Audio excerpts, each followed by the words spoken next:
Hello, ladies and gentlemen, and welcome back to the only live Monday through Friday lacrosse talk show on the planet. I am your host, Michael Karvelis, and this is Daily Dive. It is Monday, December 29th, 2025, and this show begins now. We are live streaming via the airwaves of North American Talk Radio on YouTube. We ask that you do subscribe before you leave today's episode. Kai, the goalie, said, "What's up?" What's up, Kai? Hey, he joined our first ever watch party. That was fun. On today's awesome show, on this Monday, we're going to talk to Pat Gregoire as he's going to help us break down and instant react to week number 5, including a big win for Saskatchewan in a game that he broadcasted. And we'll get to my 3 stars of the weekend, 3 heavyweight stars, should I say, but which of them took home the first star award? Before we get to Pat Gregoire, this show is presented by the ticketing platform at natalkradio.com. Click the event tickets tab when you get there, and then you'll be taken to Vivid Seats, which you'll just type in your favorite or local National Lacrosse League team, and it helps us out when you purchase a ticket. You can also check the YouTube description down below, and at the bottom, there will be a direct link to that website with our link. So we appreciate you for doing that. I know this weekend I'm going to some Monster Trucks Hot Wheels light show thing going on at End Market Arena. So I will be getting my tickets today for that through our website. And I'll actually let you know how my ticketing experience goes. My first time ever doing that, because usually I just get a media pass. But yeah. Captain says Swarm won one game and Mike's out of the closet. You gotta say WON, man. Win, whatever. Kyle the goalie says, I like the shirt. That's hysterical. All right, now let's bring in the people who want to take shots. So let's bring in Pat Gregoire because they're already in a giving mood. How are you, sir, today? Doing great, Mike. Doing great. How are you doing? Good. You love the muskies had at this point. It looks good. Yeah, no, it's I just figured no, don't worry. Just a little frog in my throat. But let's do it. No, figured I'd give a little more love to the muskies. I know they love seeing it online. Shout you and out. Yeah, I'll be honest, it was just the first hat in my closet I saw that caught my eye. It's a good hat. It's a good hat. Looks like one of those. Looks like a smooth. It's like a trucker cap. I love it. It is. By the way, scrolling at the bottom of the ticker today, I'll have results, which will be like that. The standings. I've added 2 more. The point leaders, top 5, in week 5, including Jeff T, Rob Hellier, which is crazy, Dane Smith, Keegan Ball, and Josh Byrne. 2 guys from 2 different teams. And then save percentage leaders as well. Shout out Warren Hill, who's still actually out beating Brett Dobson. All right, let's get to the instant reactions. Those will scroll by as you see them. What a weekend, sir. And it all started out at 6 o'clock in the Maritimes, they call it. Wow, what a game. Just for the record, the Rush are now 3-1 after a 10-9 win. Halifax falls to 2-1, leaving Rochester the only unbeaten team. They didn't play this weekend. Mike Messenger was my 3-star nominee for this game. I'll give that every game going forward, but he was the nominee for this game with 1 primary assist, 3 blocks, 10 loose balls, and a calls turnover. My question though is, what team did you learn more about? I might take the easy road out here and say I still don't really think we learned much about either teams that we didn't know here. Okay. I think the one thing with Saskatchewan is that despite being 3-1, 2-1, what is it, 3-1 now? 3-1, yep, second in the standings. I still think that they have more to give. They have more to show. They look great at some points and kind of look a little lackluster at other points. Love it. Ryan Keenan, I thought was outstanding. Austin Shanks came up with big clutch goals when was needed. The defense is still so impressive, so fast. Matt Accioni with his first 2 goals of his career. Amazing. Frank Chiliano not with an abundance of saves, but No, he made the big ones that when he needed to. And then on the flip side, I still think Halifax is a really, really good team, a team that has a chance to go deep, especially if Warren Hill's going to keep playing like you oh, did. it's I ridiculous. I thought that in the first half, if it wasn't for Warren Hill, this thing could have been a blowout. Bingo. But he played really well and allowed Halifax to kind of settle in. But the thing that we know about this Halifax team and have known for a long time, two things have become their Achilles heel, and that's reverse transition, allowing other teams to score in transition, and discipline. And obviously, those two things reared its ugly head. Some bad, undisciplined penalties, and the ability not to get off the floor and not allow Saskatchewan's athletes to be big playmakers. I think those are the two big bugaboos for the Halifax over these years, and it was the same thing again on Saturday night. I took a I use the term dirty team. I don't because I don't know. I just like a blanket statement. I'm not calling it individuals, but something is in the locker room that smells right now. Because my thing is like the last play of the game, a guy gets his chin bloodied. I'm like, can we not just lose? Can we not just lose by one goal and call it a day? Like, because they play each other in like a week or two. Like this could get ugly, boys. It certainly can, and I think we talked about it on the broadcast. This is becoming one of the best rivalries in the game. And which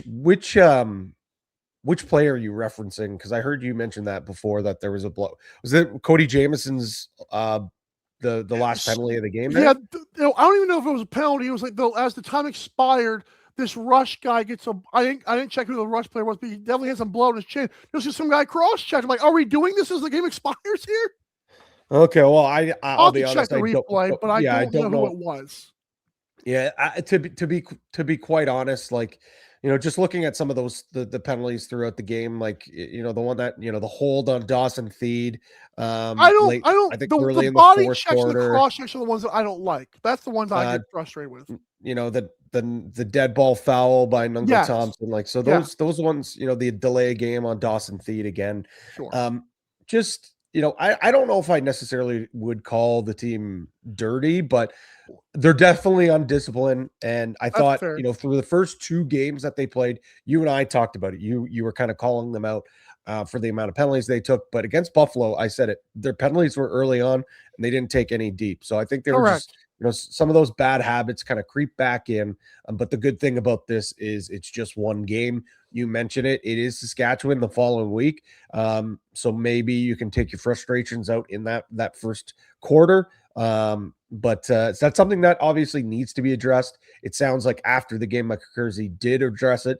And I wouldn't be surprised if we do see some players deal with some consequences, whether that's not being in the game, losing floor time, not being on special teams, whatever it may be. But I want to know at least that Michael Karvelis is going to hold these guys accountable. And I think he will. I like that term better. Undisciplined sounds a lot better than dirty. Anyways, it just sounds more not professional. It just sounds easier. It's because the whole team is not dirty, but undisciplined would be a more professional term. I learned more about Saskatchewan because as I did report and as was others said, what a travel day for them with that storm. And they could have, not saying they would have, but last year they were the road team. They were the team that could walk into your barn and put it up and still punch you in the mouth, and they did it again. And as Captain said earlier in the comments, it was their first complete game. I don't know if they're back. My original question was going to be, hey, Pat, are they better than last year's squad? But we don't know. The answer is no right now. But if they're 3-1, they're going to do this on a bad travel day. I think the Rush look pretty good right now after this win. I think the fact is that we do know they have more to give. And they've come out with gritty victories. That one against Georgia where the offense just can't get anything done, but the defense and Frank Chiliano hold things down.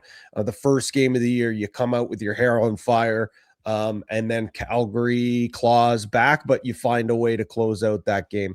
This one, again, another gritty character victory.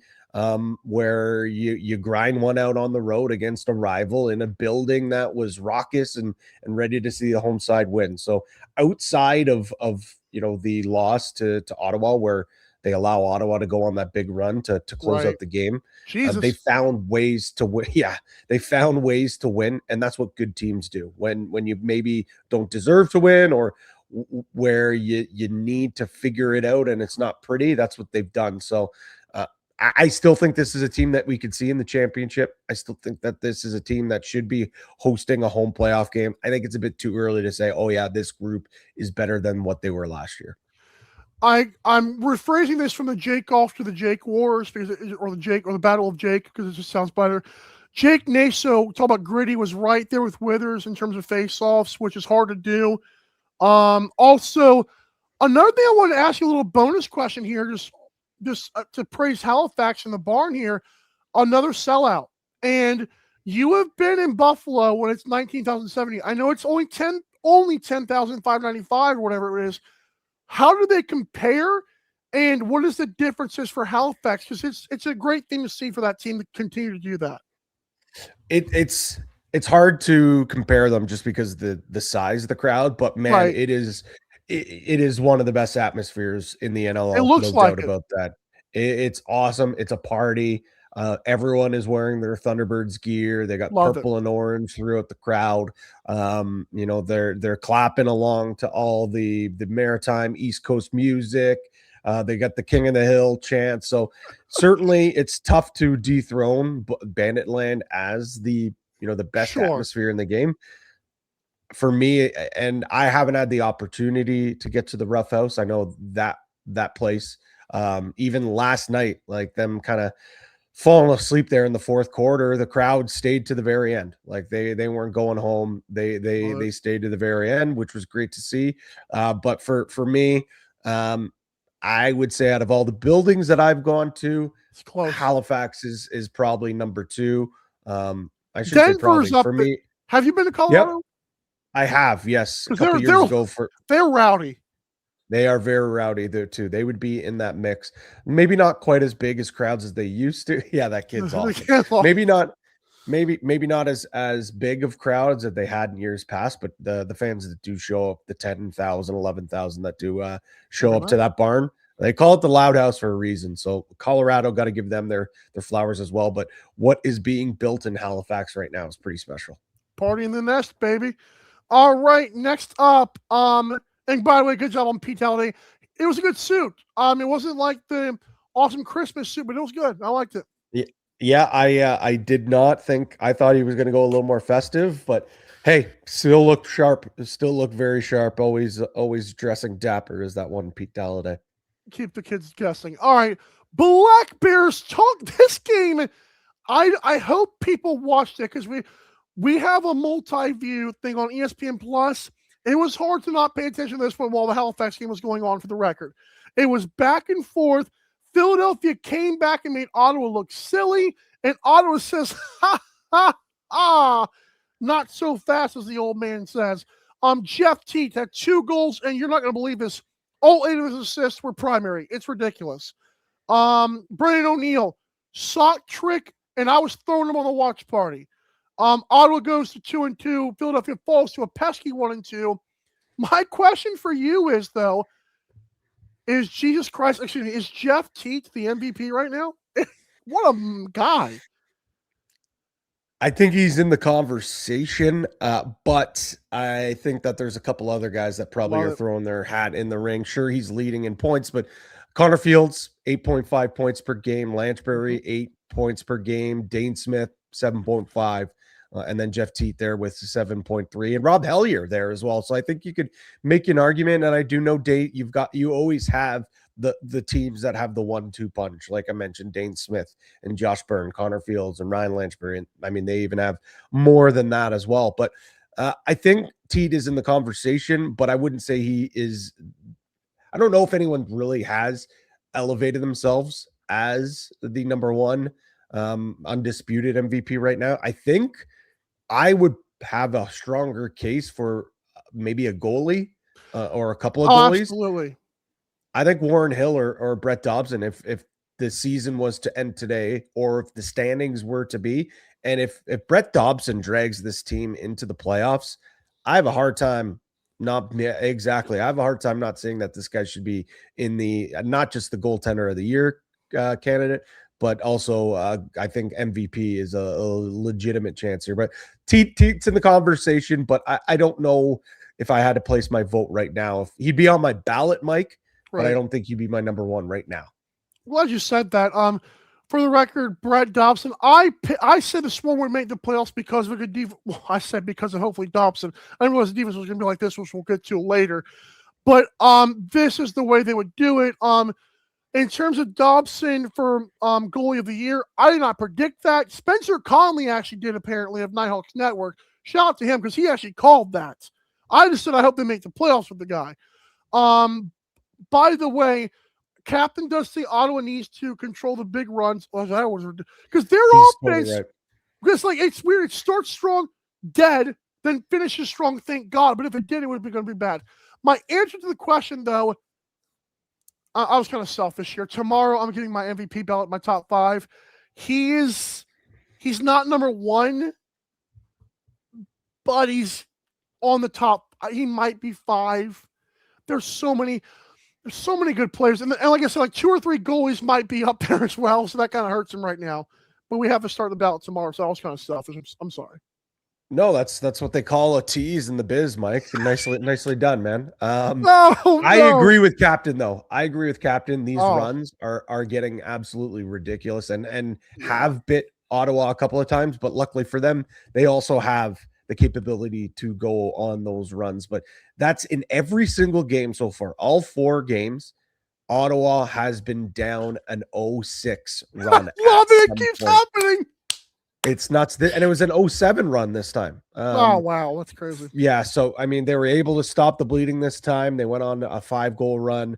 Philly scores again, and then they score another 3. They close out. But against the top teams in the league, you're not going to be able to go on those runs. You're going to have to figure out a way to not allow teams to go on those big runs. So they get the job done. Teat was outstanding. Hellier was great. O'Connor had a really good game as well. But I think there is some cause for concern with how much the runs hurt them, but as Captain also says too, how run dependent they are as well. Yeah. I mean, I'm sure Dan McCrane, whoever the coach is going to be there, like him or the guy before, the guy after. So they're gonna keep trying to figure this out. I do think Hellier has been. I know we call O'Connor the Teat Whisperer. Hellier has been an immediate impact for Teat. I mean, it's that they had a goal late where it was like he just passed it to Teat who's around the doorstep, just perfect. I've been asking for, I know you have as well, to get, a Robin to Batman or a sidekick for him. They did get him, but I think the big reason is that floor balance. Having a guy that's a right-handed shot has really stretched the floor. You can't just focus on Teat. You can't just focus on the lefties now. It opens things up. So the fact that Teat now has that guy he can ride shotgun with, especially on the other side, a ball-carrying, dominant ball carrier like Hellier, it's been a great recipe for success. And I think that maybe Hellier playing so well has kind of taken a little bit of my reasoning why, the weight, no doubt, but for me, why I'm like, okay, maybe not the MVP, because kind of look at the numbers here. Syndrome. But hey, I mean, both of them have won MVP, so it would not be fair for us to knock Teat for having Hellier when we've been given MVPs to those 2 guys over the years. Especially if that's how the media sets the precedence. Anyways, that's why I didn't like that in the first place. Anyways, moving on, Las Vegas walks into Toronto in that storm, by the way. Chase Fraser, hat trick. Mitch Jones, 2 goals, 4 primary assists, including some late ones to stomp the doors off. CJ Kirst, I talked about Brandon O'Neill. How about the rookie doing it? See, the next big phenom, 4 goals again, 10 loose balls by that kid. Again, just doing the dirty stuff. Landon Kells did make 40 saves. Also, it was up and down for him, but he still did a good job. Las Vegas improved to 2-1. Toronto drops to an early 1-2.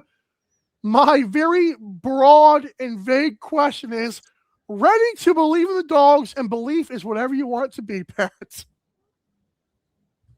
I believe that this team is better than what we maybe thought after game 1. Like it. I still don't know if we're talking about this team being a championship contender. I don't think they're at that point yet. I don't think we can believe. But if we want to believe that they're a playoff team, I think it's time to maybe start thinking that. But again, it's just 2 games. We're talking about 2 games. This is by far their most impressive victory. By far, putting up 17 against the Rock is nothing to blink at. But for me, Mike, I think I learned a little more about Toronto in this game than I did the Desert Dogs. To be quite honest. Before you go, Hollow Chuck did start for some odd reason 35 minutes before. Rose came in anyways, but go ahead and talk because I'm interested where you go with this take. Well, for me, coming into this season, I was really high on Toronto. I thought they would bounce back after last year, being more healthy. But I think there's a few things. Obviously, something's up in between the pipes. I don't know if Nick Rose is injured. I don't know what the issue is, but for them to go to Troy Holochuk in this game, and if you listen to Ashley Docking talk during her report, it sounded like this was scheduled. So whether we want to believe Brandon Miller, the goalie coach, and the Toronto Rock or not, it sounded like this was always the plan. So I don't know if that's just a little bit of hardball there, or if Nick Rose is actually, dealing with an injury or whatever it may be. But I think there's some concern in between the pipes. I think there's some concern defensively as well, because this is a team that I thought had the capabilities to be a top defense. They're not playing like that right now. I think they are very reliant on some of their top defensive key guys, and the depth is kind of falling behind right now. But for me, also, it's the offense is leaving a lot to be had. Curse looks great. Curse looked great with 5 points, but just 3 points for Matthews. Dalek again, 1-1. Bushi, no goals, 2 assists. Challen Rogers, only an assist. Dan Craig, an assist. Like, we're talking, like, Latrell Harris had 4. Sam English, I know he's playing both sides of the ball. He finishes with 3 assists. Jubenville had 2 goals. Like, Hiltz had a goal. Like, this is a team that obviously needs transition to help out with the offense, but they can't be carrying the weight here. This offense needs more. They need more of an offensive punch, and to be changing Rose. That's why I mean, like, I don't know. I really don't know. That makes sense. I know Rose hasn't been playing his best this year, but like, I just don't understand going to him at this. Why bring him back and then week 3, or week 5, it makes no sense. Yeah, and I'm trying to pull up the injury report to see, because I heard there was some rumblings of Christopher Vale said a calf injury possibly, but I don't know who else said that. Well, I mean, he's not on. Let me see here. Injury report from the injury report on December 26th, and take that with a grain of salt. The only players that were on the injury report were Zach Kearney and TD Erlin, who both were listed as out. So unless it's a situation where it happened, in warm up, Toronto could be facing some implications there for not having that transparency. But then again, I don't know. Like, I don't know. That could. So the reason and I'm not like, because I know you're not calling for me. We're throwing things in a wall here. My point is, and Teddy Jenner, shout out to him. He helps out the replies a little bit there. I asked him, like, because I forgot who is the people doing the betting thing now, like trying to like keep an eye on it. Octagon, maybe not Octagon. Who was the other people? They're helping with betting. Sports data. Alt sport data. Yep.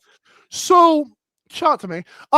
So they I know Teddy says it, and I know you can confirm this, that 30 minutes before the game is when the deadline for lineups is. My thing is, this came out of nowhere. 35 minutes before game time, people have already made their bets. I know Captain says be a smart bettor, but you, as a guy who works for a cool bet on the side as well, or whatever it is, do you think all sports data takes into consideration, or you don't know? I'm asking you as a cool bet guy at this point too. No, transparency is important. It's unbelievably important especially when it comes to betting.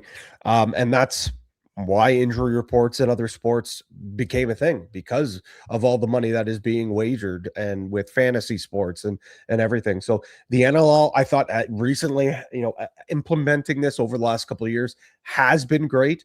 But like, if you're not going to properly use it, then I think there could be an issue. And I do know from the league standpoint, I don't know offhand if there has been any recent discipline for teams that don't properly report injuries, but I do know that they had been warned that you do have to properly so they're being proactive, which is good. And yeah, here's why I say I caution saying if there actually is a calf injury, or if it was, because if it's before pregame, then I understand, like, you can't. Same thing happened to Chase Fraser, right? But if he was hurt, even if you're sick, like even if there's an illness, they still require him to be on that report, even as probable. But if there's a chance that he might not play, that has to be there. If it was a straight up decision when it comes to strategy, then no, teams don't have to report that at all. Like, that is just a decision that they made. Correct. Heck, we've seen this, maybe not in like the NFL with starting quarterbacks, just because we have so many insiders and so much information out there. But there have been times where you watch a college football game and you don't know who the starting quarterback is until like Bama, right? So there are things like that where you don't know. So when it comes to strategy, I don't think we can really hold their feet to the fire. But when it comes to transparency with injuries that can actually, really alter people and the way that they decide to put their money on, 1000%, I think something has to be done. But I don't think Toronto is willing to risk any sort of damages when it comes to disciplinary action, just so they could get a better advantage of the team not knowing which goalie's going to start or not. And obviously it didn't work out really well. They got a 17 spot hung on them. Yeah, well, Nick Rose comes in and he looked not great anyways. And Captain says goalie gray area versus dressing. I mean, it's playing technically.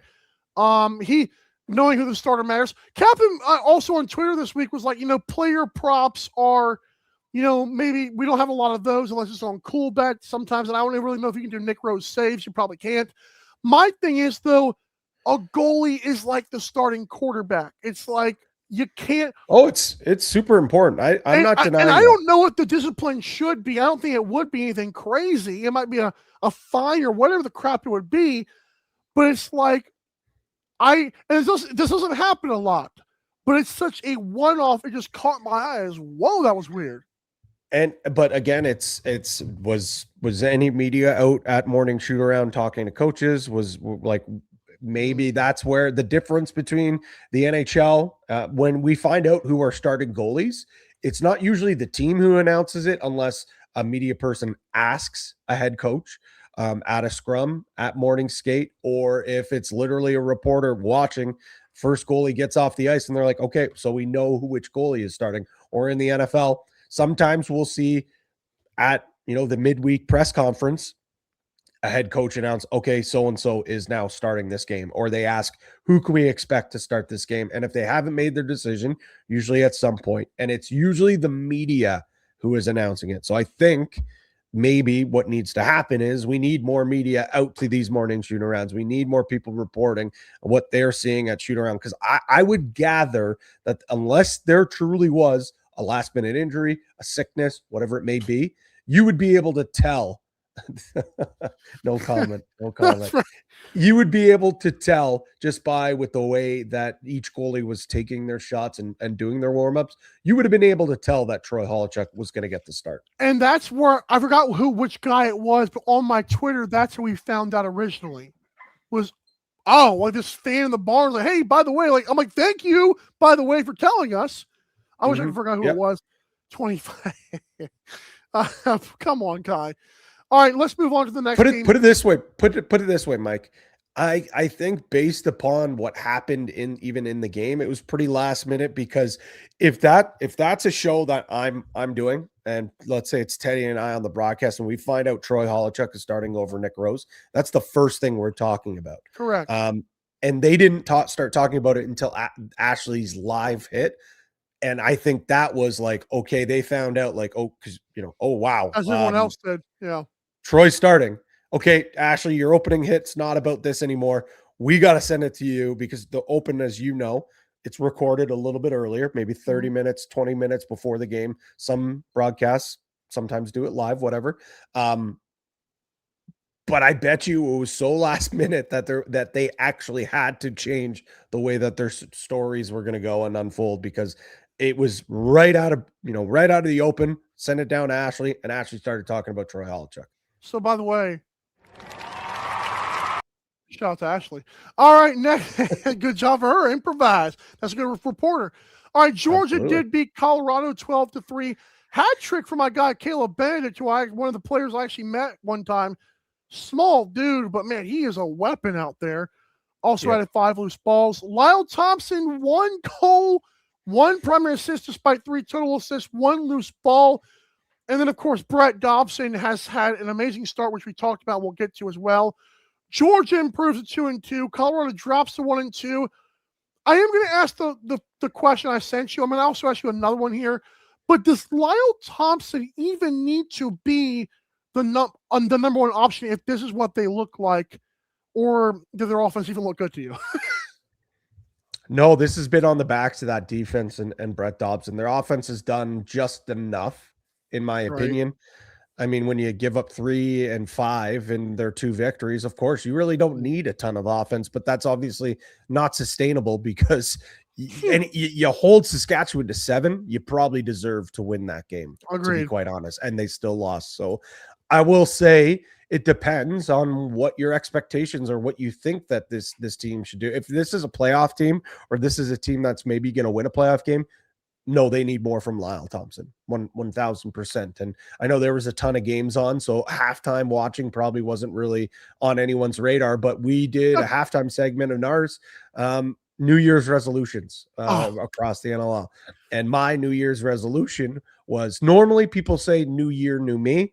I say for Lyle and for Georgia, New Year, old Lyle, because I do think that if this team is going to want to do some damage this season, he's got to get back to where he was. And I don't believe that this slump is going to last very long.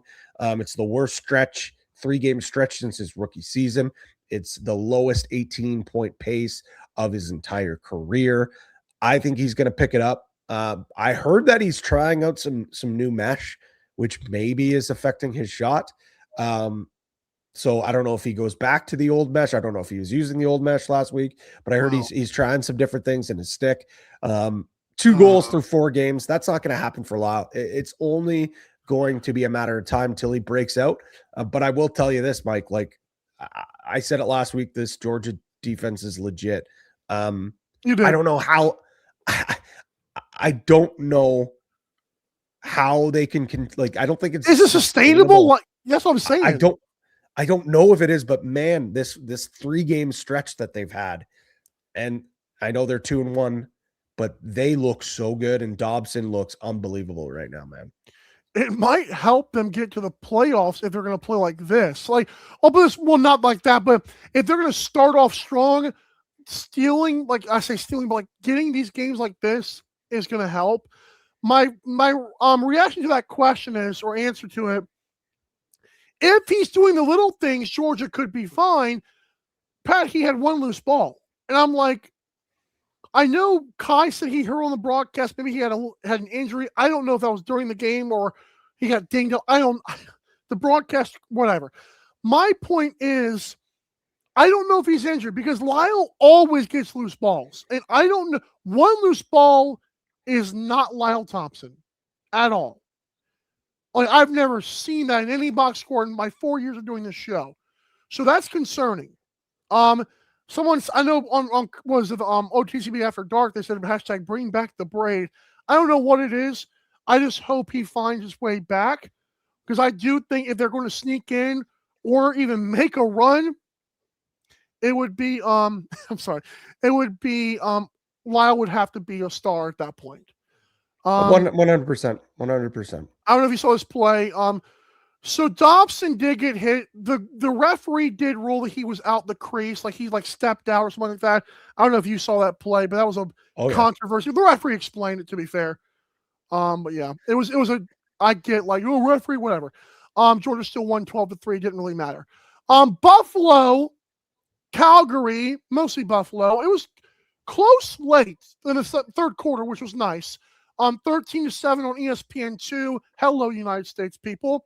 Matt Vince had 41 saves on 48 shots on goal. Also had a cost turnover like Brad Dobson did this week. Dave Smith hat trick, 4 primary assists. Buffalo 2-1. Calgary drops to 0-3. A frisky 0-3. But I ask you to rate this win on the impressive scale for the Bandits, 1 to 10. 3. 5.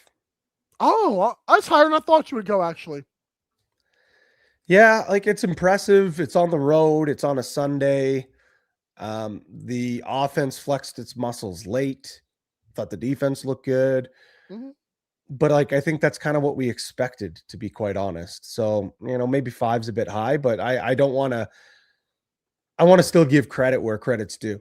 I think they did their job. They went in, they started out hot. They, what was it, 4-1 in that first quarter. I think they're outscored 3-1 in the second. Weiss but had then 2 of them. Yep. Weiss, Weiss looked great in transition. They had some good opportunities in transition, but the offense kind of took over. Matt Vince, 40 saves, 41 actually, I think it ended up being, but it was impressive. But that's kind of what we expected Buffalo to do. And Calgary, I said I think that they've looked a lot better than what they've had to start the year. That kind of looked like the Calgary, I think, what we thought a little more. The defense did not look good. They got exposed a ton, especially in that fourth quarter. They're packing in almost like playing a zone at some points, and then Buffalo was shooting the lights out. Okay, and then they start to extend out and press out. Okay, well then that's when that's when Buffalo starts to find backs in the pick and roll game. So definitely one that they're not going to be too impressed with. And if you have a chance, go to Calgary's social media channels and watch what head coach Sanderson had to say after the game. He was not pleased at all. Doesn't mince his words at all there. I think he was pretty frustrated with the effort his team gave. Which is actually a good thing, because he feels like they could have played better and they were close in the third quarter. Maybe Calgary isn't down yet. And the funny thing is, it's only a 14-team league. And when we do get to 30 teams one day and 50 years from now, we're going to look back and say, wow, this is a competitive league. And Calgary is a competitive little 0-3 team. But someone's got to be last place, like I said before the season started. But if he thinks there's more to give, good for him and the team there. My answer to that is my impressive scale. This is going off my creating the narrative. I'm at a 7. I know they beat Calgary. I said, and it's funny you use this term as well, I said Buffalo's going to flex their muscles, because for my psyche and for just the general consensus of this team, if you walked in there and just 12-10, okay, but are you really ready to make a 4-peat? 13-7 and locking down the second half like they did against Georgia is just what I want to see. It's what the doctor ordered when we didn't even go to the doctor, but he still wrote his prescription. We need this to happen. Good for Buffalo. I gave them Viagra just for men, old guy equivalent for youthful vigor. They once again found a way to lock it down so that they wouldn't lose a stupid game or wouldn't play with their food. Good for Buffalo. 7 out of 10 for me. So, like I said, I went with a 5. I'm not arguing. I think a lot of people be like, well, whatever. But no, I think we got to give them a little more flowers to going in on a Sunday night and flexing your muscles, like you said. But in that fourth quarter, taking over and having your best players be your best players. So traveling on a Sunday, and it's like 11 o'clock Buffalo time. That also matters to me. So it actually was. I think it was 8. Wasn't it 8 o'clock? Eastern? Oh, I'm whatever. I don't know why I could do. Okay, that makes a lot more sense to me. My point is, it was a late Sunday game that was weird in Calgary. Come on, good for them. All right, finally, let's do my 3 stars. And thanks again to Pixar Pat for coming on the show. 3rd star, Dane Smith. It wasn't a lot of gigantic performances this weekend, but good for Dane. Had a good game. I wish they had a picture that was solo of him, but it was in Calgary. Oh well, I'll find it later. This was a current picture. Jeff Teat. 8 primary assists is a ridiculous number, by the way. People don't understand that. I know I poke fun at secondary assists. 8 primary is ridiculous. And finally, Brett Dobson, man. There's him and his red pipes. What a game. And I know like a lot of it was like Georgia defense. Oh, that was the last thing that we can let everybody go here. Colorado. Can we chalk up 3 goals to no Jack Hanna? Hello. No Andrew Q and no Liger? Or are we saying that's still 3 goals? You got to do better. It's the National League, man. You got to score more than 3 goals. We talked a lot. We talked about Sanderson's comments after the game. Go and watch what Pat Coyle said. He said that, and I'm paraphrasing, but basically said there's injuries all across the league. Correct. We can't be so fragile to allow one player leaving the lineup to lose our entire swagger. And I mean, it's been even that game against the Warriors, they still scored only 10. And then you score 7 against Philly and 3 against Georgia. I know Hannah's going to help. And then I know whenever Q is back, that's going to help as well. But they got some work to do. There's no doubt about that. The defense and goaltending has looked pretty solid, I would say, but they got to find a way. They have to find a way.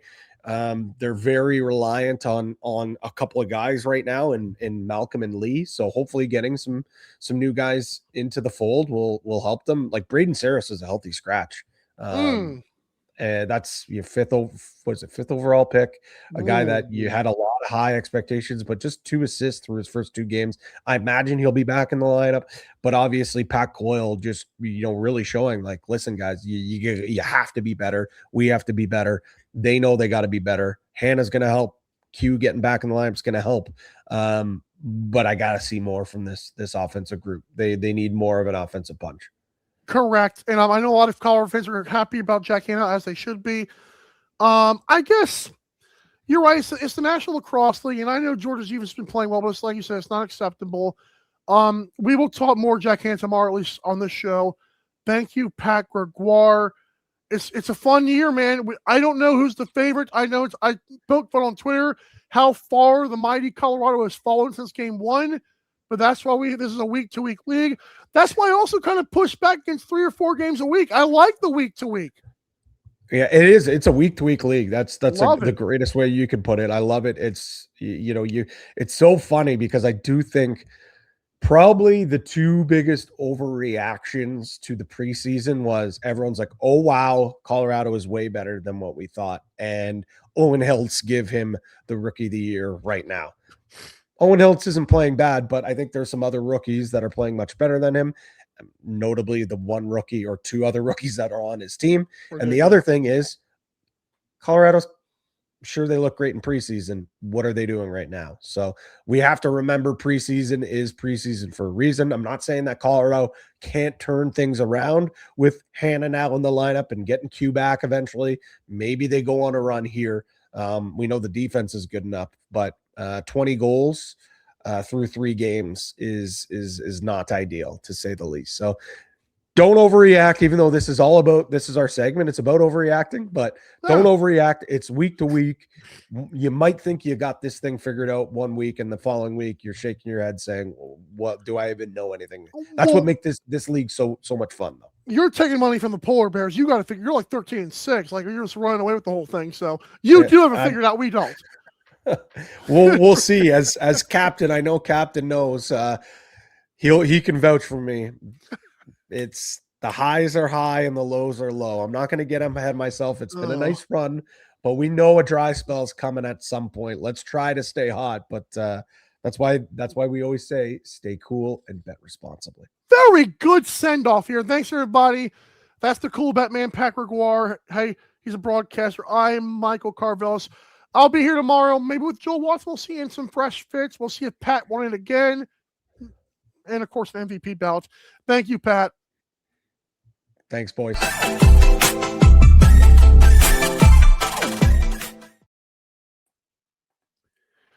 Hello and welcome back to the only live Monday through Friday lacrosse talk show on the planet.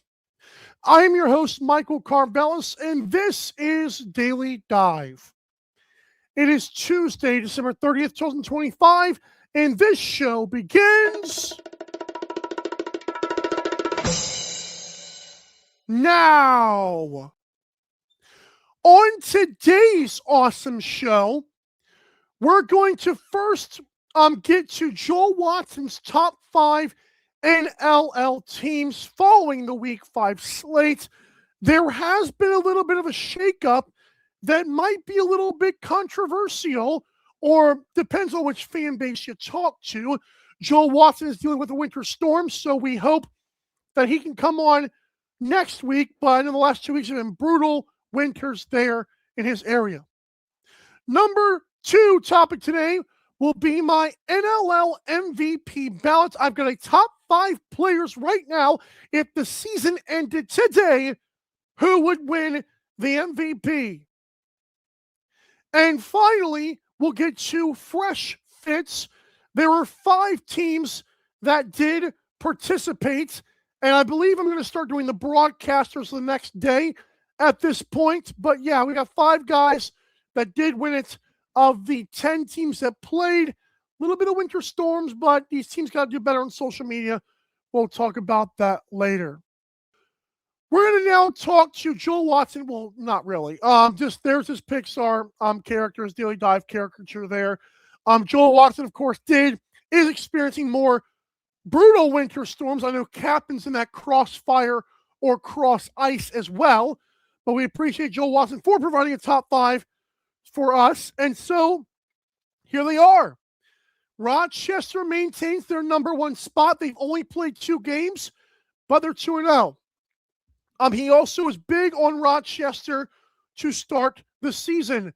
OTCB says, yeah, no big rig. I know. No semi-truck today, boys and girls. The Buffalo Bandits have leapfrogged to number 2 in the standings. That's huge.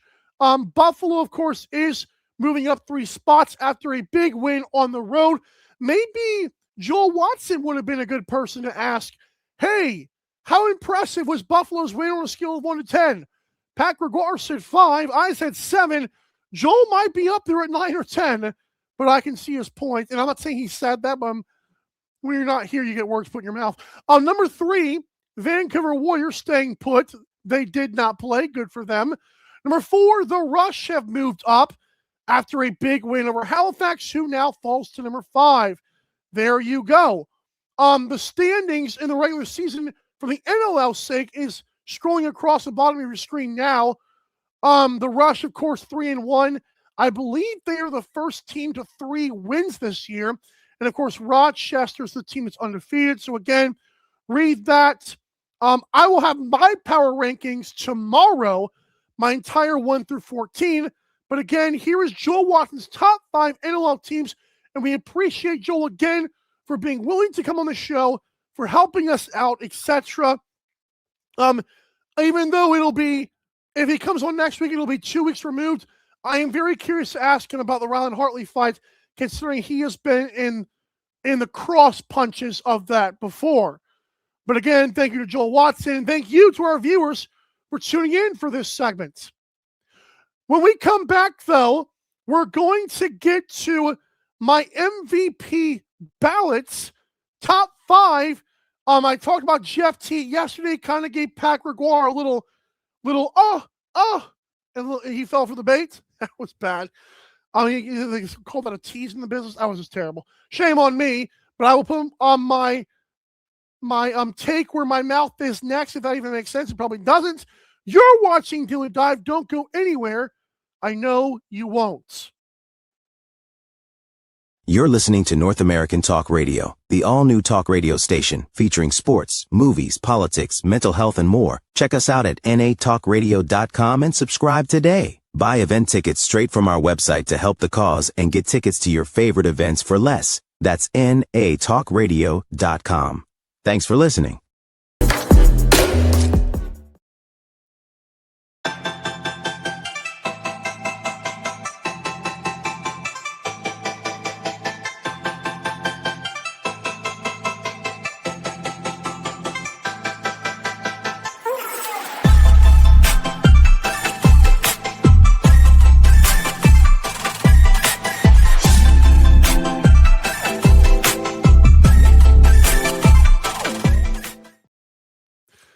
Thank you once again for tuning into this episode of Daily Dive on this Tuesday, December 30th, 2025.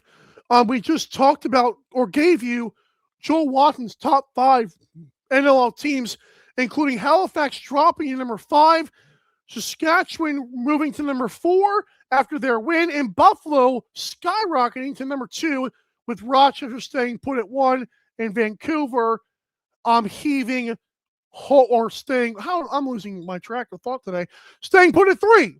So there you go. Now it's time for my NLL MVP ballot, top 5 players, and stay tuned for Fresh Fits. Here we go. I also want to say thank you so much for the people that tuned into our watch party. 280 views as part of a almost 1,200 viewed week of Daily Dive. We appreciate you. Bam! Came out of nowhere, right? That sounded weird. So basically, here's my reasoning, because you can't just do this and not say anything about it, right?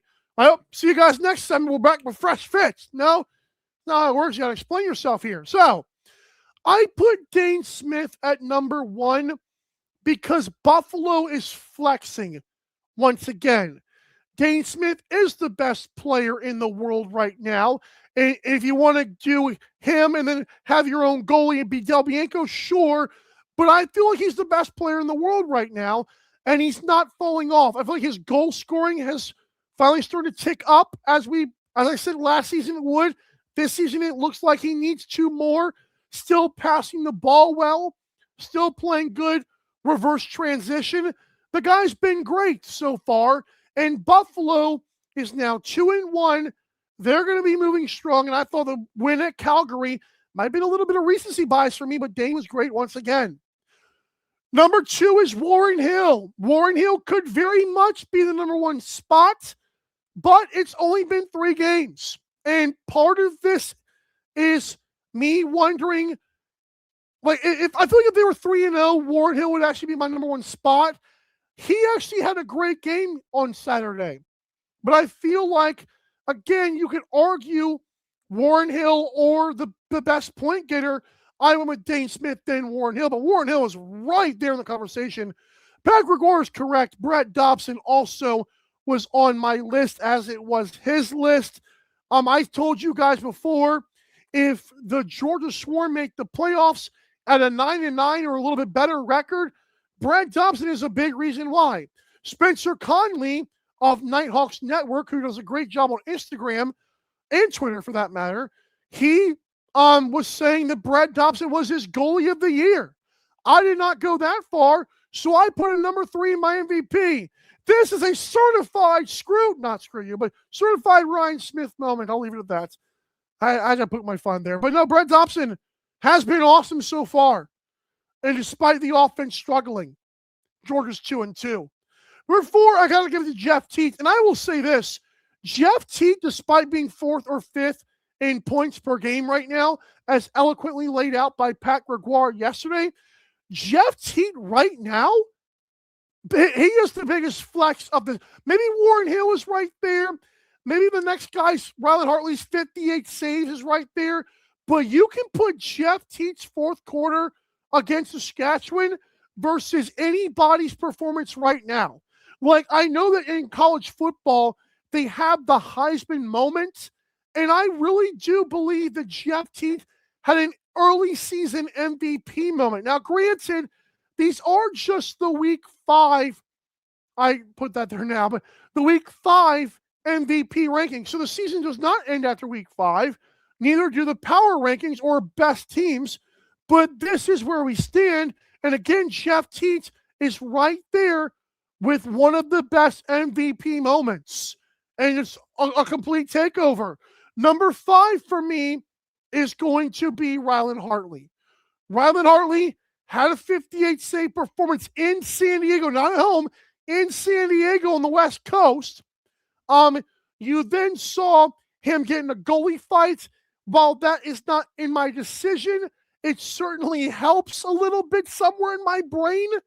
I like to have integrity here, but I can't lie and say, oh, that meant nothing to me. Rylan Hartley, aside from that, though, has been playing absolutely fantastic. When healthy, myself and others have said how great Rylan Hartley can be, and he is going to be right up there fighting with Del Bianco, Shiliano, Warren Hill, Brad Dobson, etc. for goalie of the year. Dare I say Matt Vince? It feels like a 6-goalie race, and Rylan Hartley, Warren Hill, and Brad Dobson have made it that way. So many great goalies in this league. Rylan Hartley is no exception. But again, I went with Dane Smith as the best offensive player, number 1. Warren Hill is right behind him at 2. Brad Dobson 3. Jeff Teat 4 and Rylan Hartley 5. And again, I actually believe there's a gap between 2 and 3, and then between 3 and 4. I think the best offensive player, Warren Hill, are up top. I think Brad Dobson is right there, and I think everyone else is 4 and back. You could argue Rylan Hartley at 4. Maybe Rylan Hartley is better than Brad Dobson to you. But right now, there has to be at least 2 goalies in everyone's ballot. Maybe 3. If you want to do 4, have at it. But I put 3 goalies and 2 amazing offensive players. That is it for me right now with my MVP ballots. Who is your MVP right now, even though we're only 5 weeks in? Let me know in the comments or, of course, on social media at Daily Dive LAX.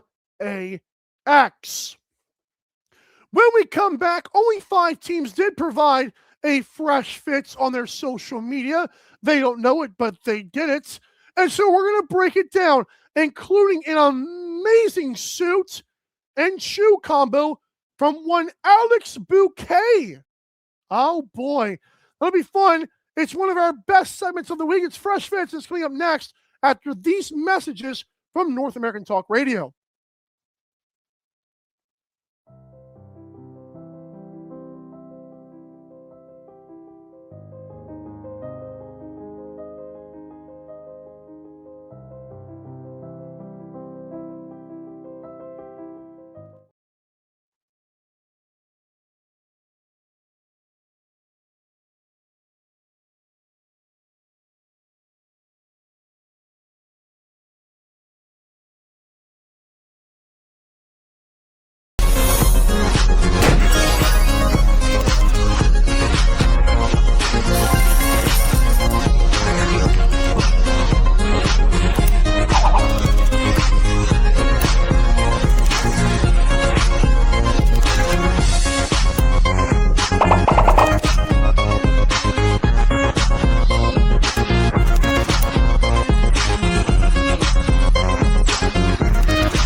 At Mule Run, aging creators cultivate their communities and monetize their AI vision. Together, we are building a new ecosystem for AI, making it accessible to everyone. Mule Run, where AI runs for you. You're listening to North American Talk Radio, the all-new talk radio station featuring sports, movies, politics, mental health, and more. Check us out at natalkradio.com and subscribe today. Buy event tickets straight from our website to help the cause and get tickets to your favorite events for less. That's natalkradio.com. Thanks for listening. Welcome back to Daily Dive here on this amazing Tuesday, December 30th, 2025. Tomorrow, of course, is New Year's Eve. And oh my goodness, what a year it's been for just, life and lacrosse. Joel Watson gave us his top 5 teams despite not being able to be on today's show. Remember, Rochester was number 1. Buffalo is leapfrog to number 2. We'll post the rest on social media again. My NLL MVP ballots was in the last segment where I gave it to Dane Smith, then Warren Hill, and after that, Brad Dobson, Jeff Teat, and Rylan Hartley for my top 5. But again, 3 goalies because it has been that awesome this year for them. And now it's time to get into fresh fits. It's where I have fun with these awesome players, and I think that they deserve our praise. It's where I give credit to the social media teams for posting said players and their styles. Remember, year 1, Joe Resetarits won it. Last year, Taylor Jensen won it, and by won it, I mean you, the fans, voted on social media at DailyDiveLAX on Instagram and Twitter, where you guys got to vote on my nominees for every team. And here we go. We're going back at it again. Reminder, this segment is presented by the new Box Lacrosse Time mug and shirt found at Daily Dive Store. It's now pinned on our Twitter page. And of course, the link and on Instagram in the bio. So we thank you so much for your support in that. $15.95 US dollars. It's pretty much as low as I could get it based on the website we're using. So there you go. Box Lacrosse Time. What time is it? Box Lacrosse Time. We appreciate you if you do purchase that. Let's now get into the best dressed players for week 5. Allegedly. Bam, there they are. Nick Weiss, man, I have to admit, Josh Byrne made this tough, but I've told you guys before, sometimes unless there's a mustache or a great new facial hair or haircut involved, we've got to go from the neck down because this is not a beauty contest.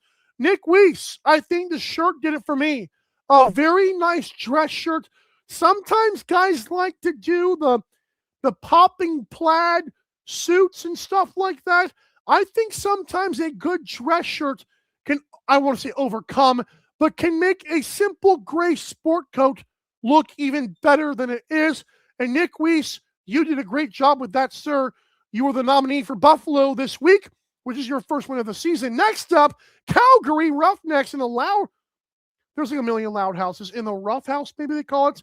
Anyways, this was before Sunday's game. Brett McIntyre of the Calgary Roughnecks. Just a nice plaid brown suit. That can be hard to pull off, but you put a simple white shirt behind it. Good for you. Maybe I would have liked a tie or maybe a bow tie. We haven't seen much bow ties on the show's Fresh Fits, which is very odd, but good for Brett McIntyre. He was not one to look at the camera as they recorded this footage, but good for him nonetheless. His first nod for Calgary, and one of their first of the season, actually. This is the Colorado Mammoth with their very dark walk in here, and that is Jalen Shaster. I don't know if you can see it, but it is a nice dark green. You can see the tent there. A nice dark green suit. I think the socks did it for me as well. Unlike fellow over here, who I forgot the name of, with those, again, I don't know why. I think ankle socks are worse than ankles when you're wearing a suit, but it's just me.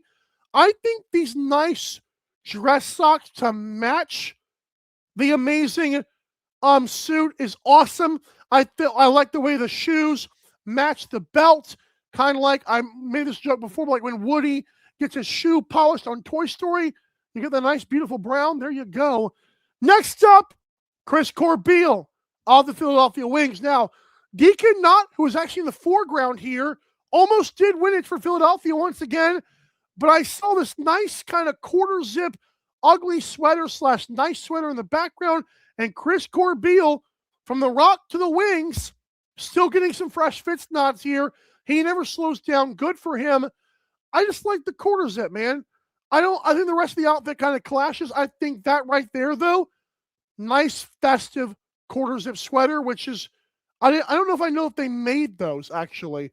And finally, Mr. Bouquet, you are keeping Landon Kells on his toes, both on and off the field, dare I say. This is not just about how amazing and bold the suit is here. Guys, what are those, Nikes? Or, yeah, looks like Nikes. The shoes to top it off, absolutely fantastic. Great work here for Alex Bouquet, and he did win it for the Las Vegas Desert Dogs. Folks, I'm getting word here. Oh no, I might have to do it, folks. We have the broadcaster fresh fits. They have just been provided to me. This is unbelievable. And I'm telling you what, Chase Frazier and Tyrell Hammer-Jackson also looked very amazing. But Alex Bouquet, when you add the fresh kicks with that suit, I'm a sucker for nice dress shoes, but those kicks with the black shirt, absolutely phenomenal by Alex Bouquet. I'll do one bonus round for you, folks. We're going to talk about the broadcasters next. I think that's fair. Don't go anywhere. Who won it for the Daily Dive the NL broadcasters? Just don't go anywhere, folks. Here, thank you to who provided this for me. If they want to comment, they can. But yeah, we'll be right back. I think this will be fun.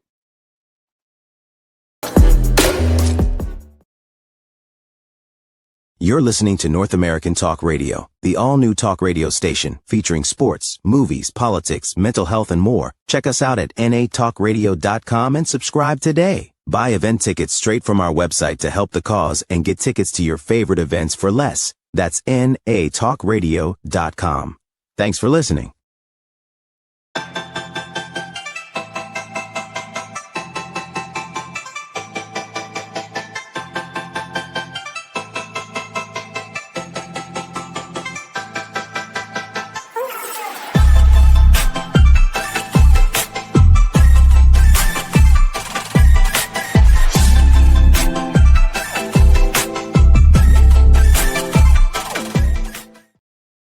Brian Shanahan, you're welcome. I thought I'd give credit to Brian Shanahan here. When I saw this live during the weekend, I thought it might be him. We do not have NLL Plus here in the States. Well, we do, but we don't, so I can't just look through. You can screenshot on that, but you can't do it on ESPN Plus. You used to, actually, but they got smart. Hopefully NLL Plus does not. I probably shouldn't even say that out loud, but that's how I usually get them. And Brian Shanahan, I think the peppermint tie did it for me. I don't know if you guys saw this, but I do not celebrate holidays, or at least most of them, really, if not all of them. But I had a peppermint theme on the 24th and 25th because I love peppermint candy. I don't care if it's York. I don't care if it's a candy cane. I love it all. And I think Brian Shanahan, with that tie, did it for me. Pete Deladay had a fantastic suit on, but I could not let Brian Shanahan pass me by. Good for you, sir. You knew where my heart was, and it was in my stomach. That makes no sense. It makes absolutely no sense. This has been the December 30th edition of Daily Dive 2025. We're almost to the next season. Year, not season, year. Tomorrow, I will give my thoughts on who won the Jack Hanna trade. And no, it was not Denver, Colorado fans, even though they probably won it. But which team, Vegas or Colorado?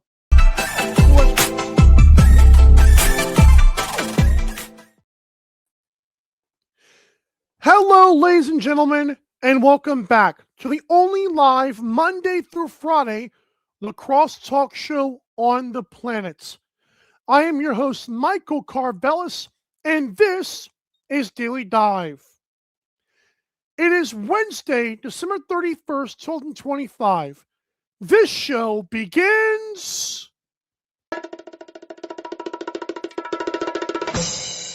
Now, I was a little late on the drum roll, so I'll have to make sure the guy who does that kind of times up with me next time, Thank you, Mr. Drummer.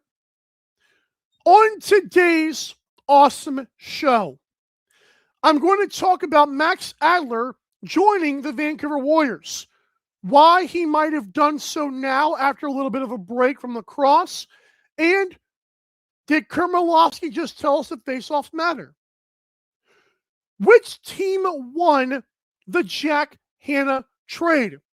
There's a Twitter pull up via Daily Dive LAX, and currently it has 39 votes. I'll get to who's winning that with 20 hours left to vote on that, and I'll tell you my thoughts on the team that won the deal. And finally, my NLL power rankings following week number 5, heading in to week number 6. I want to play a video that is now on our social media pages, and if you have not seen it, I will show it now. Again, this is via Daily Dive LAX, but I thought we would save this for now because the Oshawa Firewolves play a game this weekend. Tomorrow we will create the narrative with the Oshawa and Ottawa game, but here's a video that is up now. It's Captain asking Glenn Clark, the head coach and GM of the Firewolves, about the team and their attendance, especially after a teddy bear toss on December 19th. Lighter note, 4,500 fans here tonight in a pretty big teddy bear toss. Waited a little bit longer than they expected, but how did that make the boys feel, seeing the fans kind of stay loud till the end and support all the way through? Yeah, I mean it's great for a lot of things. It's certainly great for the players, but it's great for the community too. I mean, there is that excitement. We didn't give them the result they wanted to, but the game is compelling. The game is fast. The game is exciting. The game is entertaining. So you're never coming away from an NLL game not entertained and not excited. And it was a good lacrosse game. And we ultimately didn't find success, but I think the community support is going to be great. And we're in this for the long build. So 2 games does not an imprint make. So it's been a good start, and we want to just keep building. Thank you again to Captain for getting that footage from us, and that was Captain asking the question about a teddy bear toss and the fans in the barn. Obviously, Oshawa's had a struggling offense to start the season, but the fans have shown up in both of their home games thus far. Captain will next be boots on the ground in Oshawa. Very soon, we will announce when that next thing is for him. We appreciate him for helping out our team and getting us that extra content. Now let's talk about Max Adler. The face-off veteran is joining the Vancouver Warriors. In fact, Dave Buchanan, who is usually the Buffalo Bandits reporter, did say on Twitter after Dawson Nielsen reported this yesterday at about 11:39 in the morning Eastern time, Dave Buchanan quoted that, saying that Kurt Malosky has lured Max Adler out of semi-retirement. Max was living in Connecticut while working for ESPN. That's where ESPN is located. The mothership is up there in Bristol, I believe. Dave Buchanan says, but recently Max Adler relocated to California, which makes playing for Vancouver easier. Dave says, I believe the travel schedule was difficult for him for Friday games when he was with the Bandits.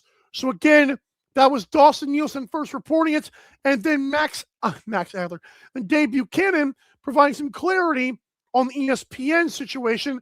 I had heard similar. It's good to hear more people talk about that and kind of confirm what the rumblings were. So, of course, apparently Max Adler has a really cool job at ESPN, which is awesome for him. He is a big box lacrosse advocate, which is awesome. He's only 31 years old, despite last playing in the league in 2023.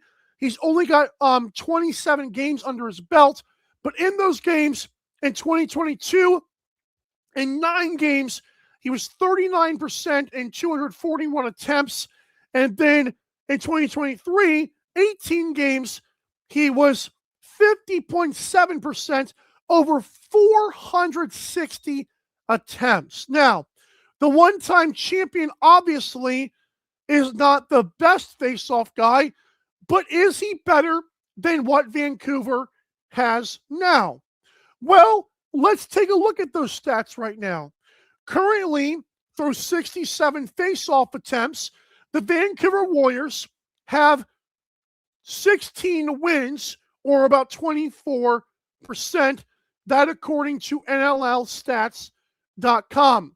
The players taking the most right now, Tyler Garrison has gone 8 of 34. They have tried Owen Grant, who went a surprising 5 of 18.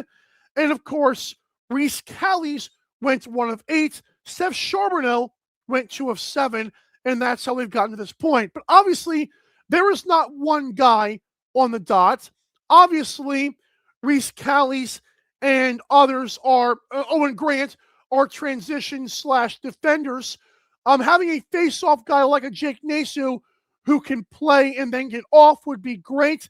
Not saying Adler cannot be capable of anything else. I, off the top, do not know that specifically, but I will say he's got to be better than 24%. But do not let this news fool you into letting us brush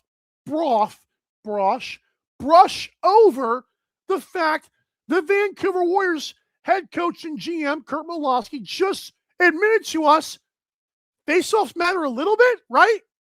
Come on. We know that Pat Gregoire, I believe others have said this too. It might have been Pat first, but someone first said certain faceoffs matter or something along those lines. All faceoffs are not created equal. So that matters. And in a game for Vancouver, now, upcoming schedule for them, I think even with losing faceoffs at Calgary versus San Diego, at Ottawa, probably 3 winnable games.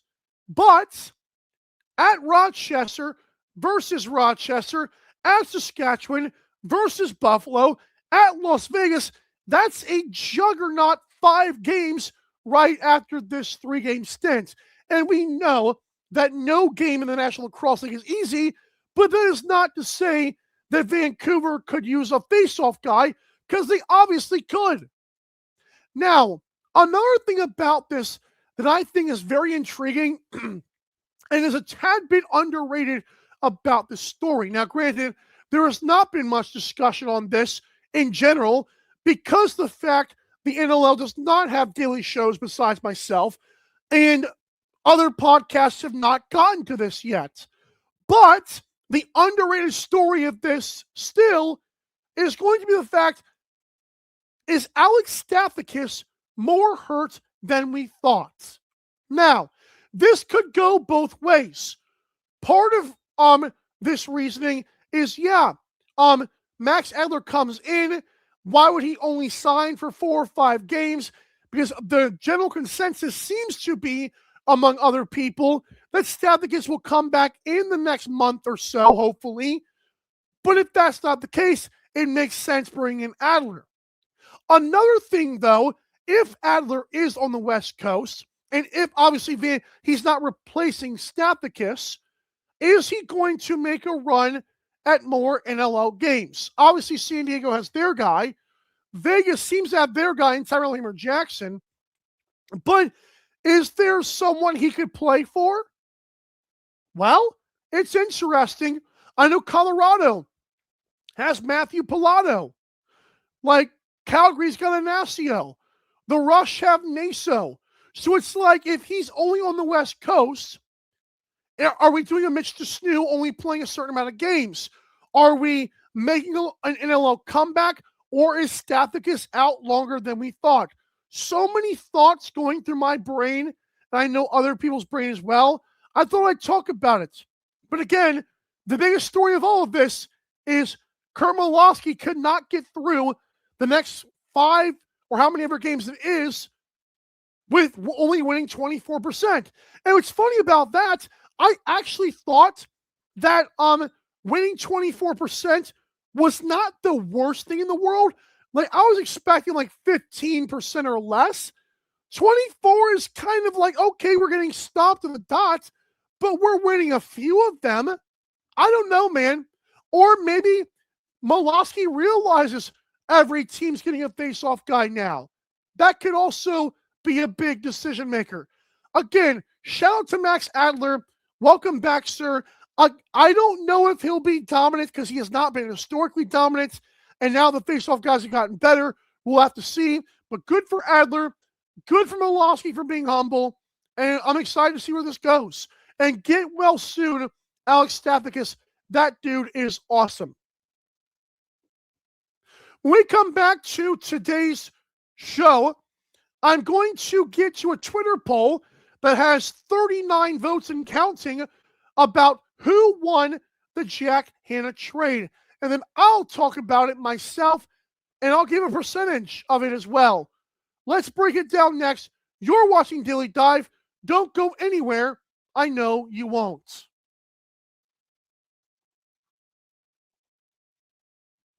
You're listening to North American Talk Radio, the all-new talk radio station featuring sports, movies, politics, mental health, and more. Check us out at natalkradio.com and subscribe today. Buy event tickets straight from our website to help the cause and get tickets to your favorite events for less. That's natalkradio.com.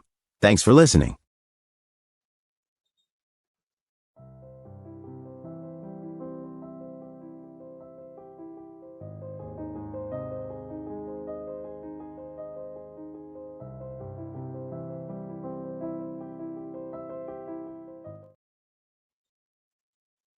BetUS and North American Talk Radio have partnered to bring you the preferred betting platform in the United States, and you will get a deposit bonus of up to 150% if you use promo code 120Z. Take it from me, I'm a cowboy and a gambler.